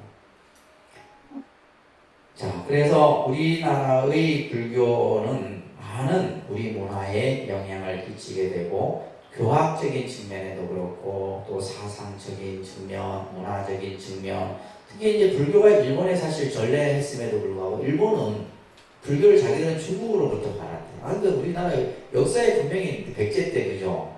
겸익에 의해 갖고 불교를 일본으로 다 이렇게 전해줬는데 자기들은 절대로 대한민국에서는 안 받았대요. 웃긴 놈들이다. 자, 이렇게 이제 사실은 그 불교의 역사가 통일신라, 그 다음에 통일신라 하대가 되게 되면 불교가 조금 이렇게 내리막길을 걷습니다. 그러다가 다시 이제 고려가 건국이 되면서 고려 시대에 고려의 건국은 누가 건국을 해요? 태조 왕건에 의해서 그죠? 고려가 건국이 됩니다. 태조가 고려를 세우면서 후녀식조라고 하는 것을 만들어요. 이건 모든 고려의 백성들이 지켜야 될 10가지. 이 중에 뭐가 들어가요? 모든 고려의 백성들은 불교를 국교 이념으로 삽니다. 불교가 국교 이념이 됩니다. 그러다 보니까 이제 불교가 국교 이념이 되고 이때는 이미 뭐예요? 국사제도라든지 이런 것들이 있음으로 인해서 임금의 스님으로서의 어떤 정치적인 자문 역할도 하고 고려 불교는 말 그대로 뭐예요? 승승장구를 합니다. 승승장구를 하다가 그러나 결국 이 불교도 뭐예요? 너무 발전을 하다 보면 반드시 뭐예요? 또 쇠퇴의 길을 걷게 돼요. 그래서 고려 말에 여러분들 역사 드라마 같은 거 많이 보셨잖아요. 요즘에도 많이 나오대요. 무신정권. 이 무신정권이 들어서면서 이제 실제 이 무신정권은 나중에 이제 이 고려도 보면 선종과 교종으로 나누어지게 돼요. 고려시대 때 이 선종과 교종으로 나누어지면서 무신정권이 누가 손을 잡냐면 선종과 손을 잡게 돼요. 이건 중국의 역사도 비슷합니다. 그래갖고 결국 이 무신정권에 의해서 이제 조선이 건국이 되게 되죠. 그죠? 그러면서 이제 다시 당시에 조선 건국의 이성계는 그러니까 조선의 고려의 건국을 할 때 도성을 개성으로 했던 것도 그죠? 스님에 의해서 그 도지가 정해지고 조선도 건국을 할 때 한양으로 그 도성을 정할 때도 누가에 의해서 무학대사에 의해서 그죠? 그러니까 굉장히 이제 어떻게 보면 스님들의 영향력이 컸다는 걸 알 수가 있는 거죠. 그런데 이제 이 그러니까 조선이 들어서면서 이미 이제 고려 말에는 불교가 썩을 대로 썩어버립니다.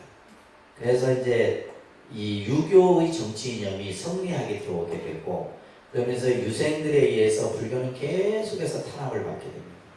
탄압을 받게 되고 그러면서 이제 실제 조선 건국을 한 이성계가 조선을 건국하지만은 뭐요?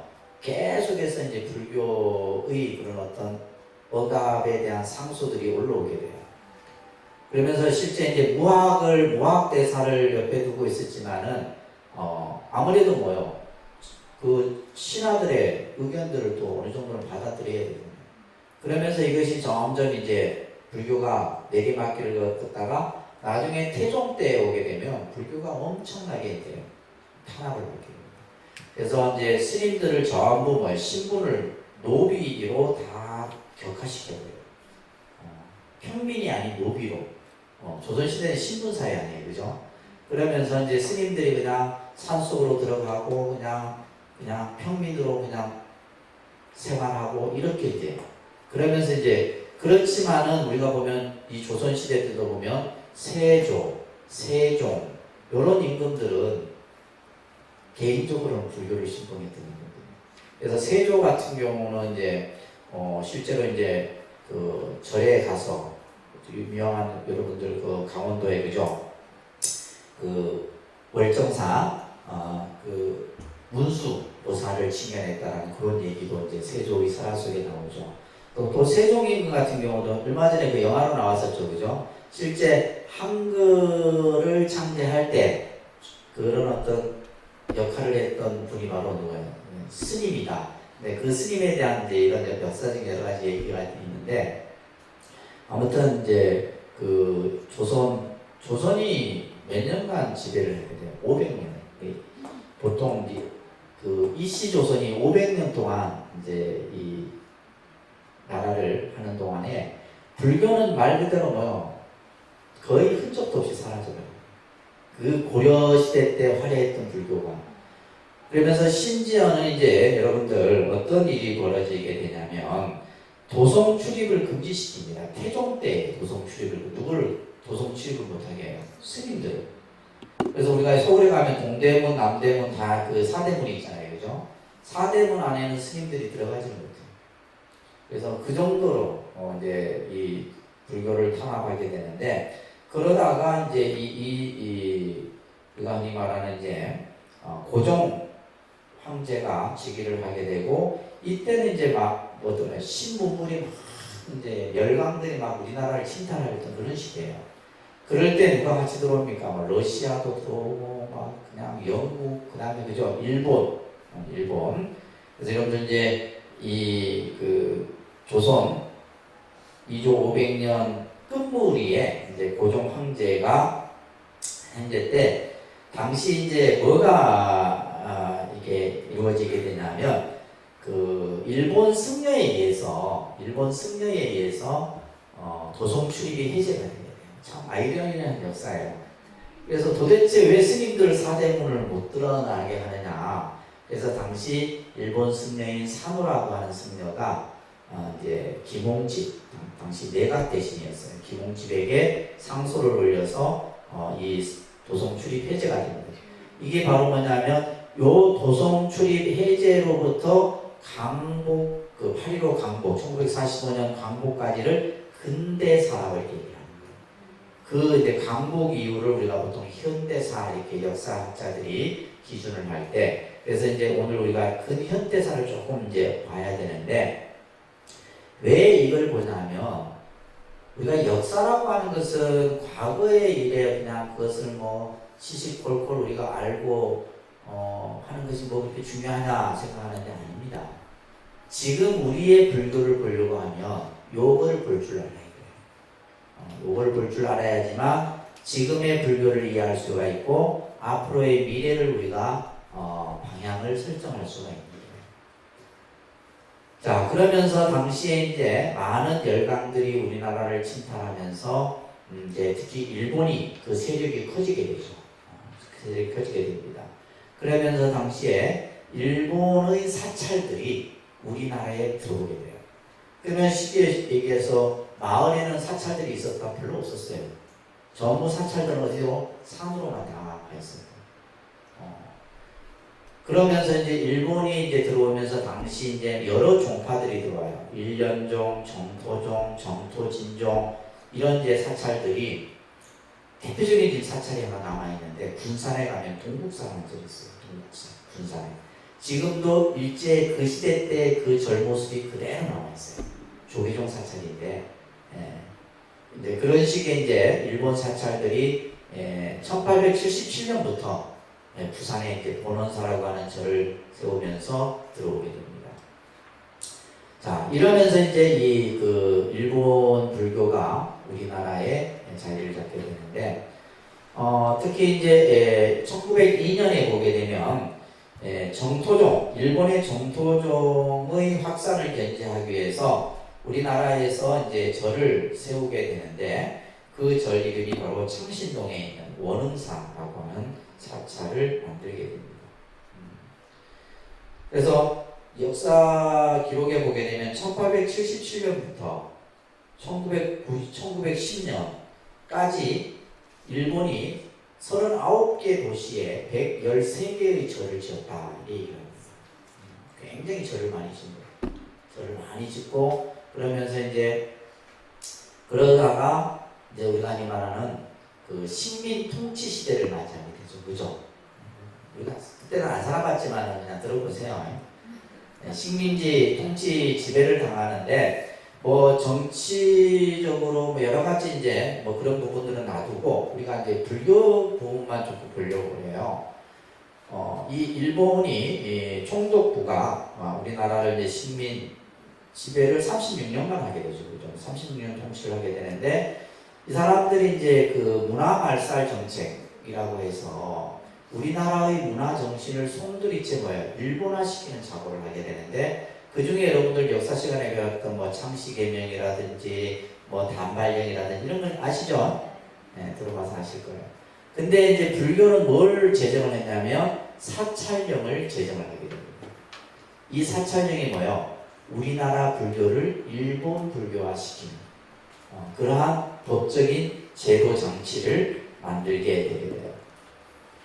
그래서 이게 이제 일본 식민지 지배의 가장 첫 번째 이 사람들이 했던 겁니다.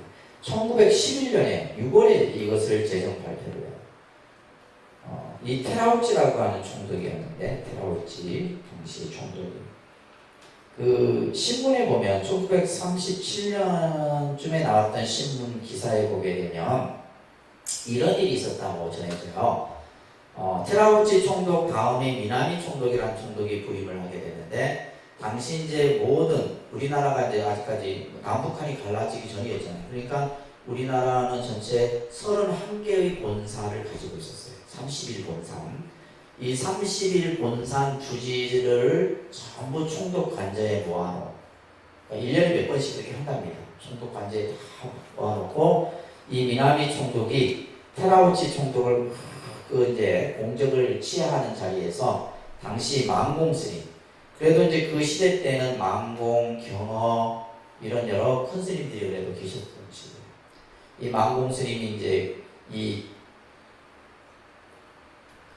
연회 자리에서 어떤 얘기를 하냐면 테라우치 총독은 승려에게 대처를 하게 했으니 지금은 아마 지옥에 가 있을 것이다.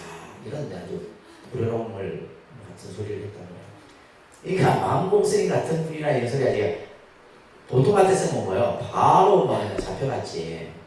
그래서 이제 그만큼 이 일본이 한국 불교를 없애기 위해서 여러 가지 이제 법적인 제도들을 하게 되는데 교재 여러분들 한번 밑에 보시면 사찰의 병합 이전을 할 때 반드시 뭐예요? 조선 총독부의 허가를 받아야 된다는 것이 이것이 만들어져요. 그러니까 모든 것은 총독부의 제도 안에 있게 되는 거예요. 또한 승규 법식은 각 사찰에서 규정하되 또 누구에게 허가를 받아요? 총독부의 허가를 받아요. 여기에서 중요한 게 있어요. 요때 뭐예요? 본사와 말사의 법을 제정해요. 지금 우리가 한국 불교 조계종이 쓰고 있는 이 법이 요때 만들어져요. 그러니까 이 제도를 지금도 그대로 유지하고 있는 이걸 좋게 얘기하면 지방자치시대.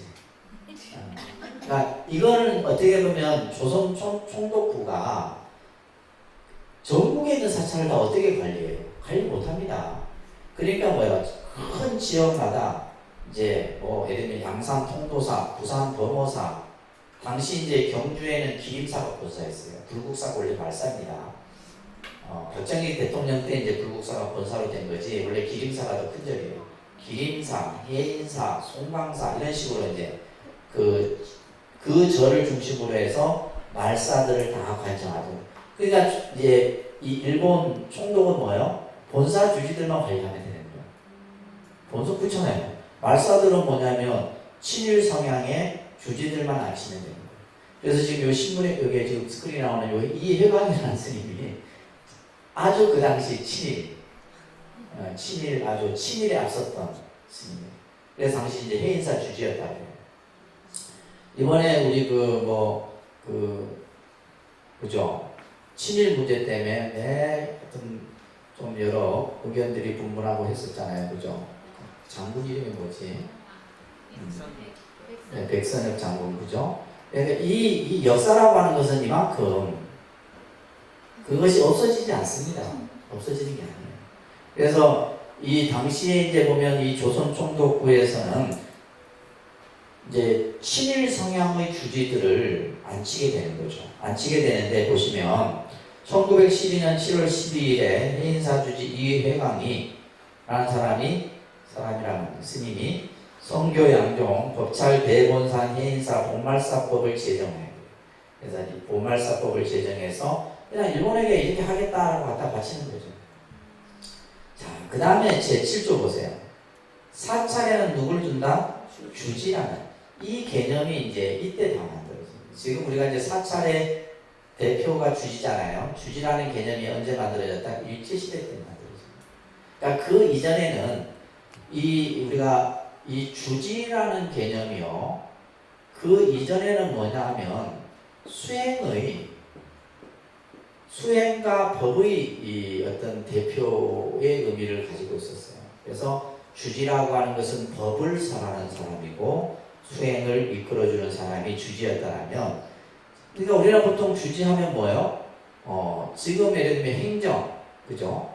행정의 대표자로서의 개념으로 주지를, 사찰을 대표하는 이 개념이 만들어진 것이 바로 뭐예요? 이 사찰이에요. 그러니까 그 이전에는 뭐다? 법을 설하는 사람이 주지였다. 그래서 이제 그 청규라고 하는 문헌에도 보면 그런 내용들이 나옵니다. 그래서 주지를 두어서 뭐예요? 재산 관리를 하고 절의 사무와 법의 집행을 맡아 사찰을 대표한다. 이런 식의 이제 제7조를 만들게 됩니다. 그 다음에 사찰에 소유된 토지와 불상 이런 것들은 총독부의 허가를 받지 않으면 처분이 안 되고, 자, 밑에 보시면 본사주지는 누가 임명을 해요? 총독이 임명을 해요. 말사주지는 누가 임명해요? 관할 도지사가 임명을 했어요. 이 시대 때는 도지사가 이제 각 예를 들면 뭐 장유사, 성주사 뭐 이런 절들은 이제 도지사가 이제 임명을 한 택이죠. 참 재밌는 역사예요, 그죠? 그래서 보면 이제 사찰 주지의 소임 목적이 퇴색이 됐다. 이 부분이 이제 중요한 내용이에요. 그래서 보통 이제 우리가 주지를 임명하는 데 있어서 상승, 사자상, 스승과 제자가 이렇게 물려받는 경우가 있고, 또 법을 상승받는 경우가 있고, 그 다음에 초대라고 하는 것은 뭐냐면 이제 외부에서 모셔왔어. 그래서 옛날에는 주지를 서로 안 하려고 했대요. 통도사 주지도 그렇고 나는 공부하려고 하니까. 그러니까 뭐 주지할 사람이 없으니까 어떻게 해요? 외부에서 주지 스님을 모셔와서 그런 시대가 있었다는 거예요. 그래서 주지의 임무는 재반 사무를 관장하고 자신의 수행에 방해되기 때문에 사양하는 것이다. 그래서 수행에 방해된다 해서 주지를 하라 해도 안 하는 경우들이 많았다는 거예요. 그러면서 이제 설사 이제 대중의 뜻에 의해서 주지가 되더라도 자신은 뭘 하는 거예요? 대중 스님들이 수행을 잘 할 수 있도록 대중 외호의 역할만 했다. 대중 외호의 역할.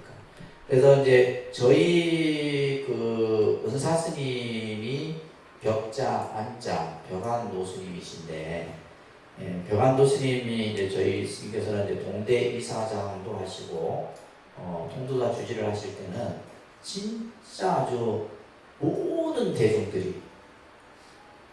대중 스님들이 이 스님의 그 행 하나하나에 아주 존경을 하고 귀의를 했다고 해요. 그래서 심지어는 본인이 서울에 어디 출장을 가는 날이 있으면 예전에는 대중들 앞에서 제가 오늘 무슨 일이 있어서 서울로 뭐 길을 다녀와야 되겠습니다. 이렇게 고하고 갔다 오실 때는 공부하는 스님들에게 이제 사탕이나 이런 거 사오시고 그랬던 이제 어른 스님들 얘기들을 하시던데, 그래서 당신은 그러니까 대중을 외호하는 역할의 권한이었다. 근데 일본의 사원주지 제도는 뭐냐면 주지 권한이 대폭 강화됨으로 인해서 뭐요?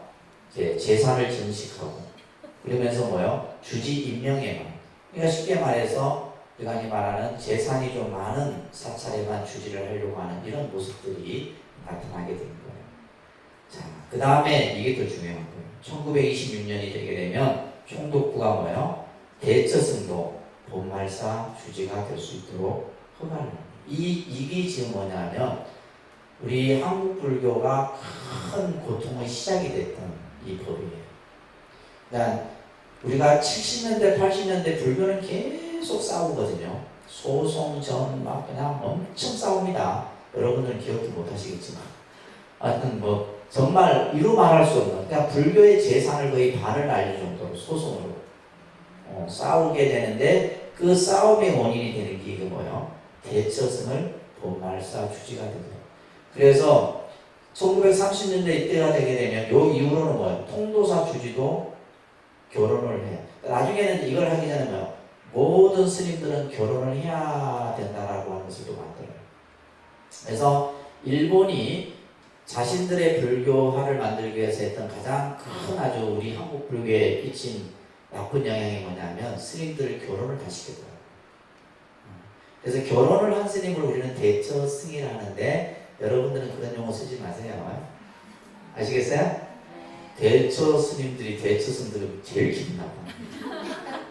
진짜로 그거 쓰면 안 돼. 그냥 스님이라 해야지. 그래서 네, 어느 날 이렇게 이제 여러 이제 종단의 스님들이 있는데, 비구 스님 한 분이 대처 스님 가슴이 내가 저 용어 쓰면 안 되는데 굉장히 안 좋은 용어거든요. 그래서 이 대처승이 본말사주의가, 그래서 우리나라의 모든 절들은 다 결혼을 한 스님들이 주지를 하게 됩니다. 통도사도 그렇고 다 그래요. 그러면서 전국에 30 본사 제도를 설치하고 친일 상향을 주지로 임명하게 돼요. 당시 통도사는 일제시대 때, 요 시대 때 구하라고 하는 구자 하자 큰 스님이 통도사 주지를 하셨었어요. 대단한 스님입니다. 통도사 같은 경우는 이 스님의, 범어사 같은 경우는 동상 큰 스님의, 그때도 뭐 저 수덕사 쪽에는 망공, 경어, 이쪽 이제 범어 문중 같은 경우는 동산, 통도사는 구자 하자, 이런 스님들이 그 암흑기 시대에도 대선사들이 있었다는 거예요. 근데 이 구화 스님 같은 경우는 이 얼마 전에 이제 그 친일 임명 사전이 문제가 됐잖아요. 그죠? 아까 얘기했던 그 장군도 그 일제시대 때 잠깐 일본군, 그러니까 독립군 토벌 행위를 했다는 걸로 인해 갖고 친일 임명 사전에 올랐었는데, 구화 스님이 이제 친일 임명 사전에 올라버린 거예요. 그러니까 당시가 뭐냐면 일제시대 때 주지했던 스님들은 뭐예요? 전부 다 이렇게 올라가 버린 거예요. 그래서 통도사에서 난리가 난 거예요. 아니, 우리 스님은 친일 행적을 한 적이 없다. 그래서 당시 이제 주지 스님이 진짜 자료를 이만큼 잽니다. 이 스님의 그 독립군 자금을 준 자료부터 해서 다 있습니다. 그런 기록들, 이런 것들을 전부 찾아갖고, 이제, 이 친일 임명 사전에서 스님의 이름을 뺐었어요. 유일하게 구화 스님만 이름이 빠져버려요. 그래서 이 구화 스님께서 특히 당시 이제 아까 일본 사찰들이 어마어마하게 들어왔다 그랬잖아요. 그래서 우리도 통도사 같은 경우는 이제 당시 일제 식민지배 시대 시대에 도시에 포교당을 세우게 됩니다. 포교당. 그러니까 이 포교당의 효시예요. 사실은 포교당들을 세우는데 마산, 창원, 울산, 그 다음에 양산, 진주, 물금 뭐 이런데 창녕까지 요런 이제 지역마다 포교당들을 다 세워요. 다 세웁니다. 그래서 이제 특히 이제 마산 포교당 같은 경우는 여러분들 알고 있죠? 대자유치원이라는 유치원이 있어요. 들어보셨어요? 네. 대자유치원은 우리나라 불교 유치원으로서는 1호입니다. 불교 유치원으로서. 그 다음에 사립유치원으로서는 두 번째인 거예요. 명문 유치원. 제가 이제 예전에 80년대 후반에 이제 마산에 살 때는 진짜 3대가 다녀요. 3대.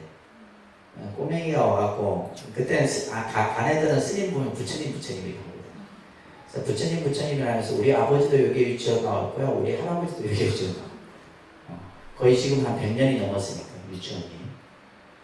그때 이제 이 고아 스님이 마산에도 유치원을 세우고 울산에도 이제 동국 유치원이라고 하는 걸 세우고. 제가 이제 창원에 있었잖아요. 근데 창원에는 왜 유치원이 없을까? 창원은 도시도 아니었어. 이 시대 때는. 이 시대는 창원은 아무것도 없었어요. 농방밖에 없었어요. 기껏 해봤자 저기 어디면 창원역 쪽에 지금 시장 그쪽에 좀 이렇게 마을이 있었고 나머지는 하나도 없었어요. 그래서 이때 이제 이 구화 스님께서는 이러한 어떤 포교당을 세우고 또 유치원을 지으면서 뭐예요? 우리가 나라를 빼앗긴 것은 배우지 못했기 때문입니다.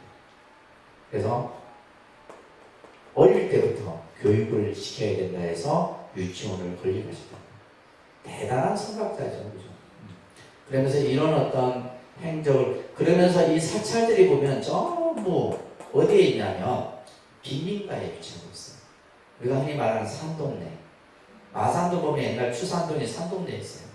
못 사는 사람들 보면. 그래서 그러니까 창녕도 그렇습니다. 창녕도 그렇고 창원도 그렇고 다 마찬가지입니다.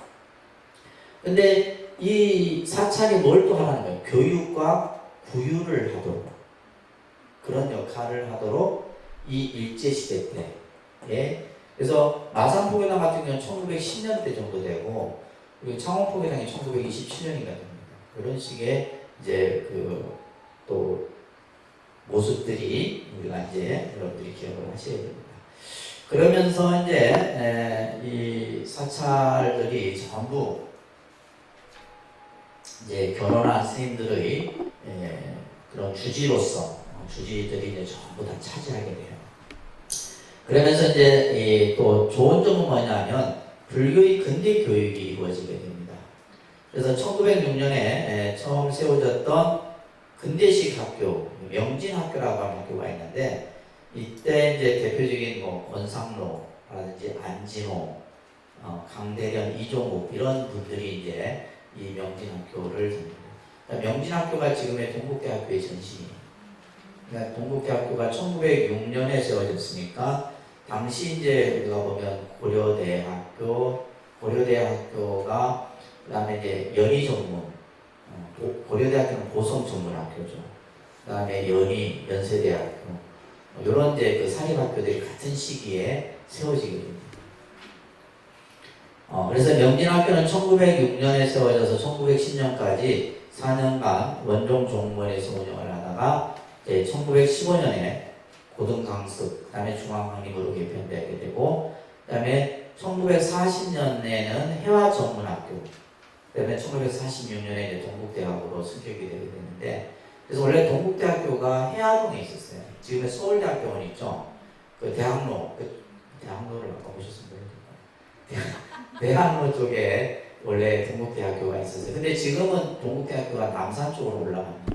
남산 쪽으로 올라가는데 그것도 아마 박정희 정권 때 아마 그래 됐던 것 같아요. 그래서 1930년에 이제 중앙불교전문학교, 이 당시에 이제 여러분들 기독교에서는 연희전문학교, 이화여자전문학교, 보성전문학교 이런 전문학교들이 같은 시기에 이 사립 대학들이 이루어집니다. 그러니까 동국대학교가 역사가 굉장히 오래됐죠, 그죠? 그러면서 이제 당시 그 항일 운동들이 이루어지게 되는데 우리나라의 이제 당시에 이제 대표적인 우리가 뭐 항일 운동의 대표적인 인물로 든다면 만해 한명원 스님, 그다음에 백용성 스님 이런 스님들이 이제 대표적인 독립운동가로서 활동을 했었고. 그러면서 이제 특히 이제 불교도 3.1운동을 주도하고 독립자금을 조달하는 이런 여러 가지 역할들을 합니다. 그 당시에 이제 조선불교 청년회라든지 여자 청년회, 신간회, 근후회 이런 여러 가지 이제 청년 조직들이 결성이 되게 돼요. 그러다가 해방이 이제 이루어지게 되죠, 그죠? 해방이 되자마자 어떤 위원회가 결성이 되냐면 조선불교혁신준비위원회라고 하는 것이 결정이 돼서 당시 이제 김범린, 이 김범린이라는 분이 나중에 이승만 정권 때 초대 내무부 장관이 됩니다. 내무부 장관이었던 인물인데 이제 이 스님입니다, 실제. 그러니까 아까 얘기했잖아요. 우리가 예를 들면 스님들이 결혼을 다 하게 되고 그러면서 이제 또 이제 이렇게 여러 가지 활동들을 하게 됩니다. 1945년 9월에 태고사에서 전국 승려대회가 개최되게 돼요. 그러니까 스님들이 이제 다시 일어나는 거예요. 일어난 목적이 뭐예요? 친일 불교를 청산하게 됩니다. 친일 불교. 그래서 사찰령을 부정하고 당시 친일, 매국, 보수파, 타락성, 예교성 이런 사람들을 제거하기 위한 이런 어떤 승려대회가 개최가 됩니다. 당시 이제 박한영, 그 다음에 총무원장의 김범리라고 하는 분이 이제 선정이 되는 거죠. 그러면서 이제 조선 그 불교 정화운동이라는 것이 있는데 이 불교 정화운동이 결국은 이제 친일 불교를 없애기 위한 운동이었는데 이것이 나중에는 뭐예요? 비구 대처 간의 싸움으로 번지게 돼요. 이게 이제 한국 불교 역사의 근현대사에서 아주 아픈 역사입니다. 그러니까 이게 지금도 남아있는 것이 어디냐면 저 순천 서남사예요. 서남사가 지금 태고종 스님들이 있죠. 근데 이 서남사도 조계종에서 주지를 임명해요. 그러니까 이 역사의 흔적이 아직도 해결이 안 된 데가 순천 서남사입니다. 그래서 얼마 전까지만 해도 하도 조계종하고 태고종이 싸웠으니까 순천시에서 직접 그래서 관리를 했어요. 그래서 서로 안 싸우는 걸로 하고 순천시에서 이제 그 서남사를 이제 다시 불교 쪽으로 했는데 지금은 이제 태고종은 결혼을 하는 종단입니다. 그래서 이 태고종에서 그 서남사를 하고 그래서 불교 조계종하고는 아직까지도 이제 좀 협의 중이 있어요. 서남사 같은 경우는 참 조리 좋잖아요, 그죠? 그러면서 이제 여러 가지 이제 이 불교 정화 운동이 일어나게 되는데 그러면서 이 운동이 지속이 되다가 중간에 끊기게 돼요. 왜? 당시 이제 이것을 주도했던 사람들의 대부분이 월북을 하게 됩니다. 월북을 하게 되고 그러면서 1954년 이제 6.25가 끝나고 나서 얼마 안 된 그죠? 1954년에 대처승의 수가 몇 명이요? 7,000명. 지금 우리나라 지금 현재 우리 조계종 스님들 수가 2만 명 정도 됩니다. 근데 이 당시 7,000명이면 굉장히 많은 수죠. 많은 수입니다. 그렇죠? 비구승은 몇 명? 200명. 그러니까 이때부터 뭐예요? 200대 7,000의 싸움이 시작이 되는 거예요. 그래서 결국은 다 그러니까 예를 들면 장유사도 그렇고 성주사도 그렇고 전부 다 대처성 스님들이 다 차지하고 있었던 일들이에요. 통도사도 그렇고 뭐 범어사, 해인사 할 것 없이 전부 다. 그러면서 이제 이 불교가 참 힘든 역사의 시간들을 거치게 됩니다. 그러다가 이제 해방 직후에 미 군정이 우리나라를 통치를 하게 되죠, 그죠? 미 군정이 이승만 정권이 들어섰지만 이승만 정권이 들어서도 전부 모든 것은 다 미국에서 전부 다 합니다. 그러면서 이제 미군이 들어오면서부터 기독교를 키우게 되죠. 기독교를 키우게 됩니다. 그래서 크리스마스를 공휴일로 지정을 하게 되고, 그죠? 교회를 설립을 하게 되고, 참 많은 사람들이 그런 생각을 해요. 우리나라는 이 전통 문화, 전통 사상, 특히 유교 문화, 이런 효의 사상, 근데 이런 것들이 어느 날 한순간에 무너지게 돼요. 이 서구 문화가 급속도로 들어오면서, 그죠? 근데 이것이 이제 결국은 뭐냐면, 역사의 흐름 속에서 그렇게 만들어져 갔던 것 같아요. 그래서 예를 들면, 기독교가 우리나라에서 급상승을 할 수밖에 없었던 세 가지 다이어리 있어요. 그러니까 예를 들면 이제 불교는 지금 이제 뭐냐면 소용돌이 속에 들어가게 되잖아요. 1956때부터 뭐요? 거의 몇 년간 30년, 40년간 싸웁니다. 실제로. 거의 90년대 초반까지 싸웠으니까. 싸우게 되고, 그 반면에 이제 기독교는 뭐요? 이때부터 이제 승승장구를 하게 되는 거죠. 그래서 이제 우리가 예를 들면 전쟁 고아들을 이제 많이 발생이 되잖아요. 그래서 미국 쪽에서 들어온 것이 뭐예요? 홀트 아동복지. 그래서 고아원을 설립하고 이러면서 이제 쉽게 말해서 사회복지, 그죠? 를 하게 되고. 그 다음에 이제 예를 들면 병원들을 설립합니다. 병원들을 설립해서 하게 되고, 그 다음에 교육, 그죠? 이 세 가지는 종교를 뛰어넘습니다.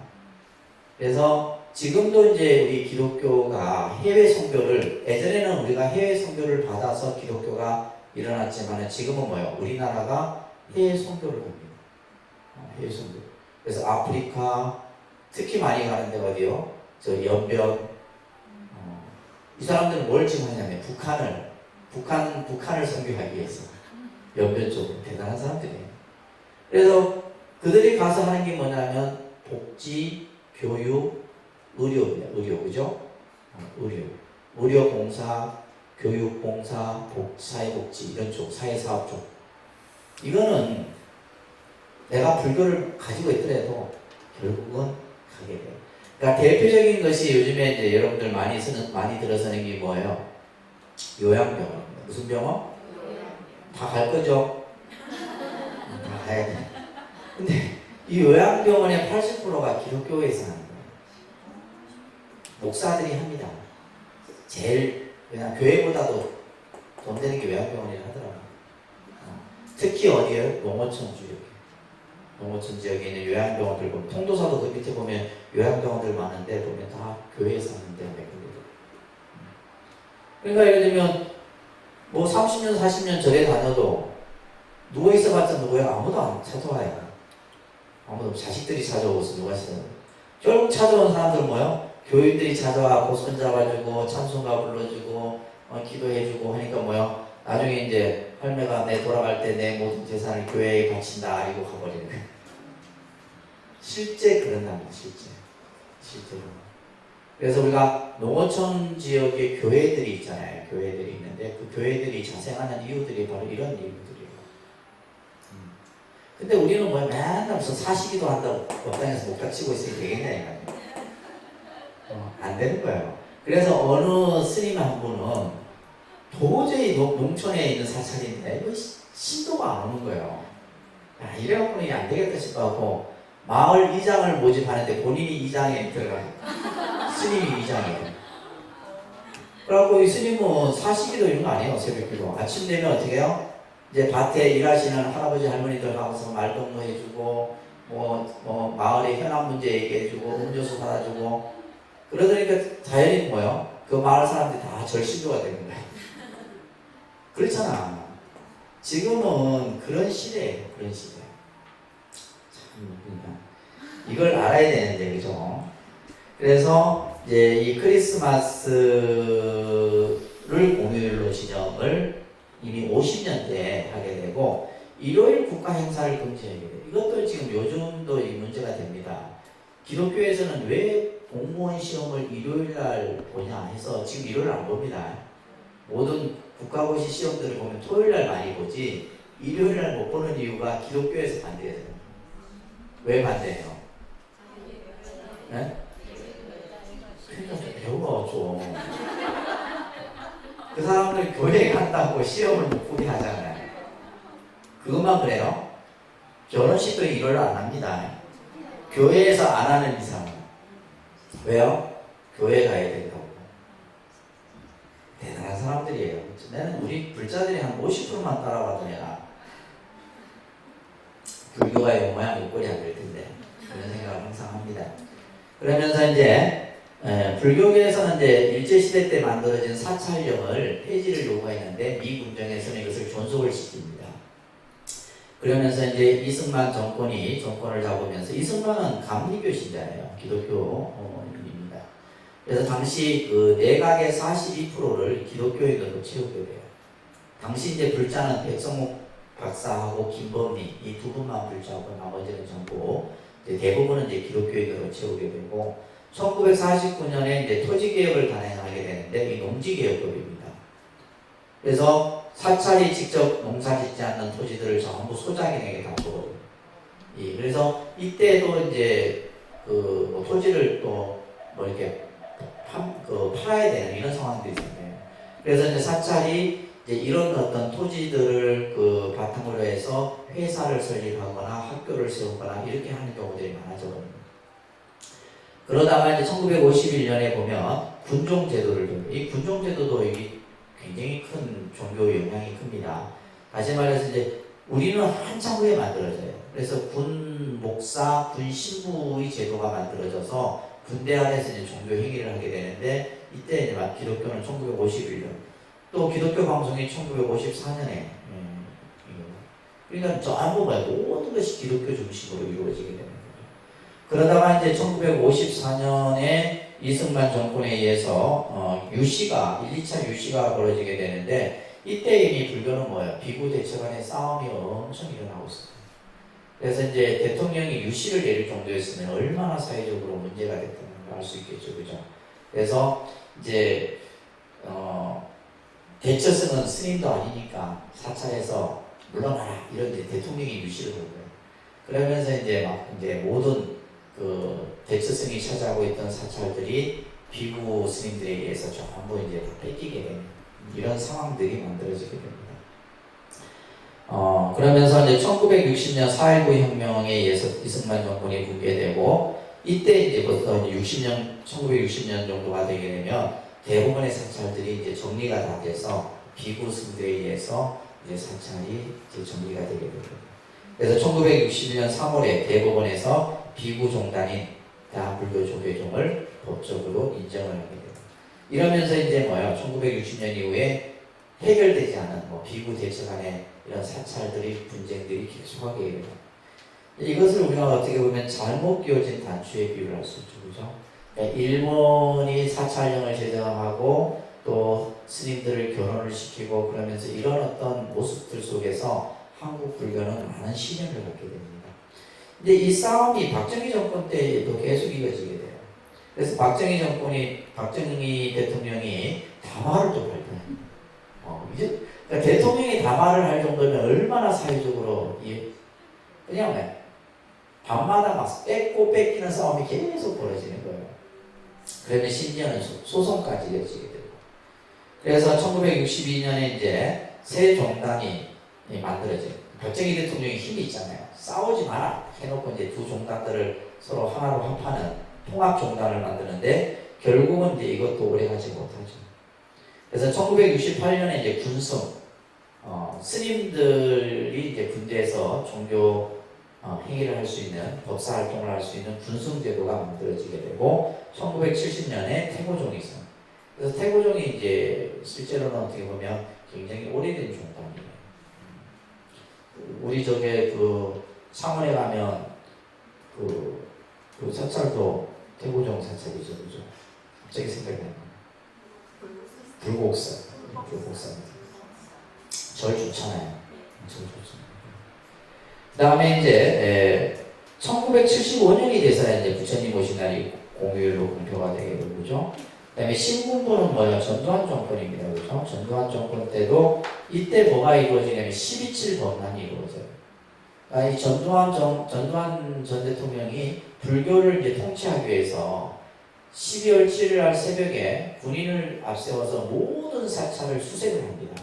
명분은 간첩을 색출하기 위한 거였지만, 그래서 이 12.7 법난이 노무현 대통령 때 과거사 진상규명위원회가 설치돼서 제주 사건이라든지 여러 사건들을 이제 할 때 이 12.7 법난도 국가가 잘못된 불법적 행위다라고 해서 보상과 을 해줘요. 그래서 아마 불교가 이걸로 인해서 한 몇천억 보상을 지금 이제 하기 위해서 문화관도 짓고 뭐 하는 것을 하게 돼요. 또 그 당시 이제 고문으로 이렇게 다친 분 스님들 치료도 해주고 이런 것들을 하고 있습니다. 지금 이제. 그래서 근데 이제 이 전두환을 그죠? 또 불교계에서 품어줬잖아요, 그죠? 백담사로 해나가서.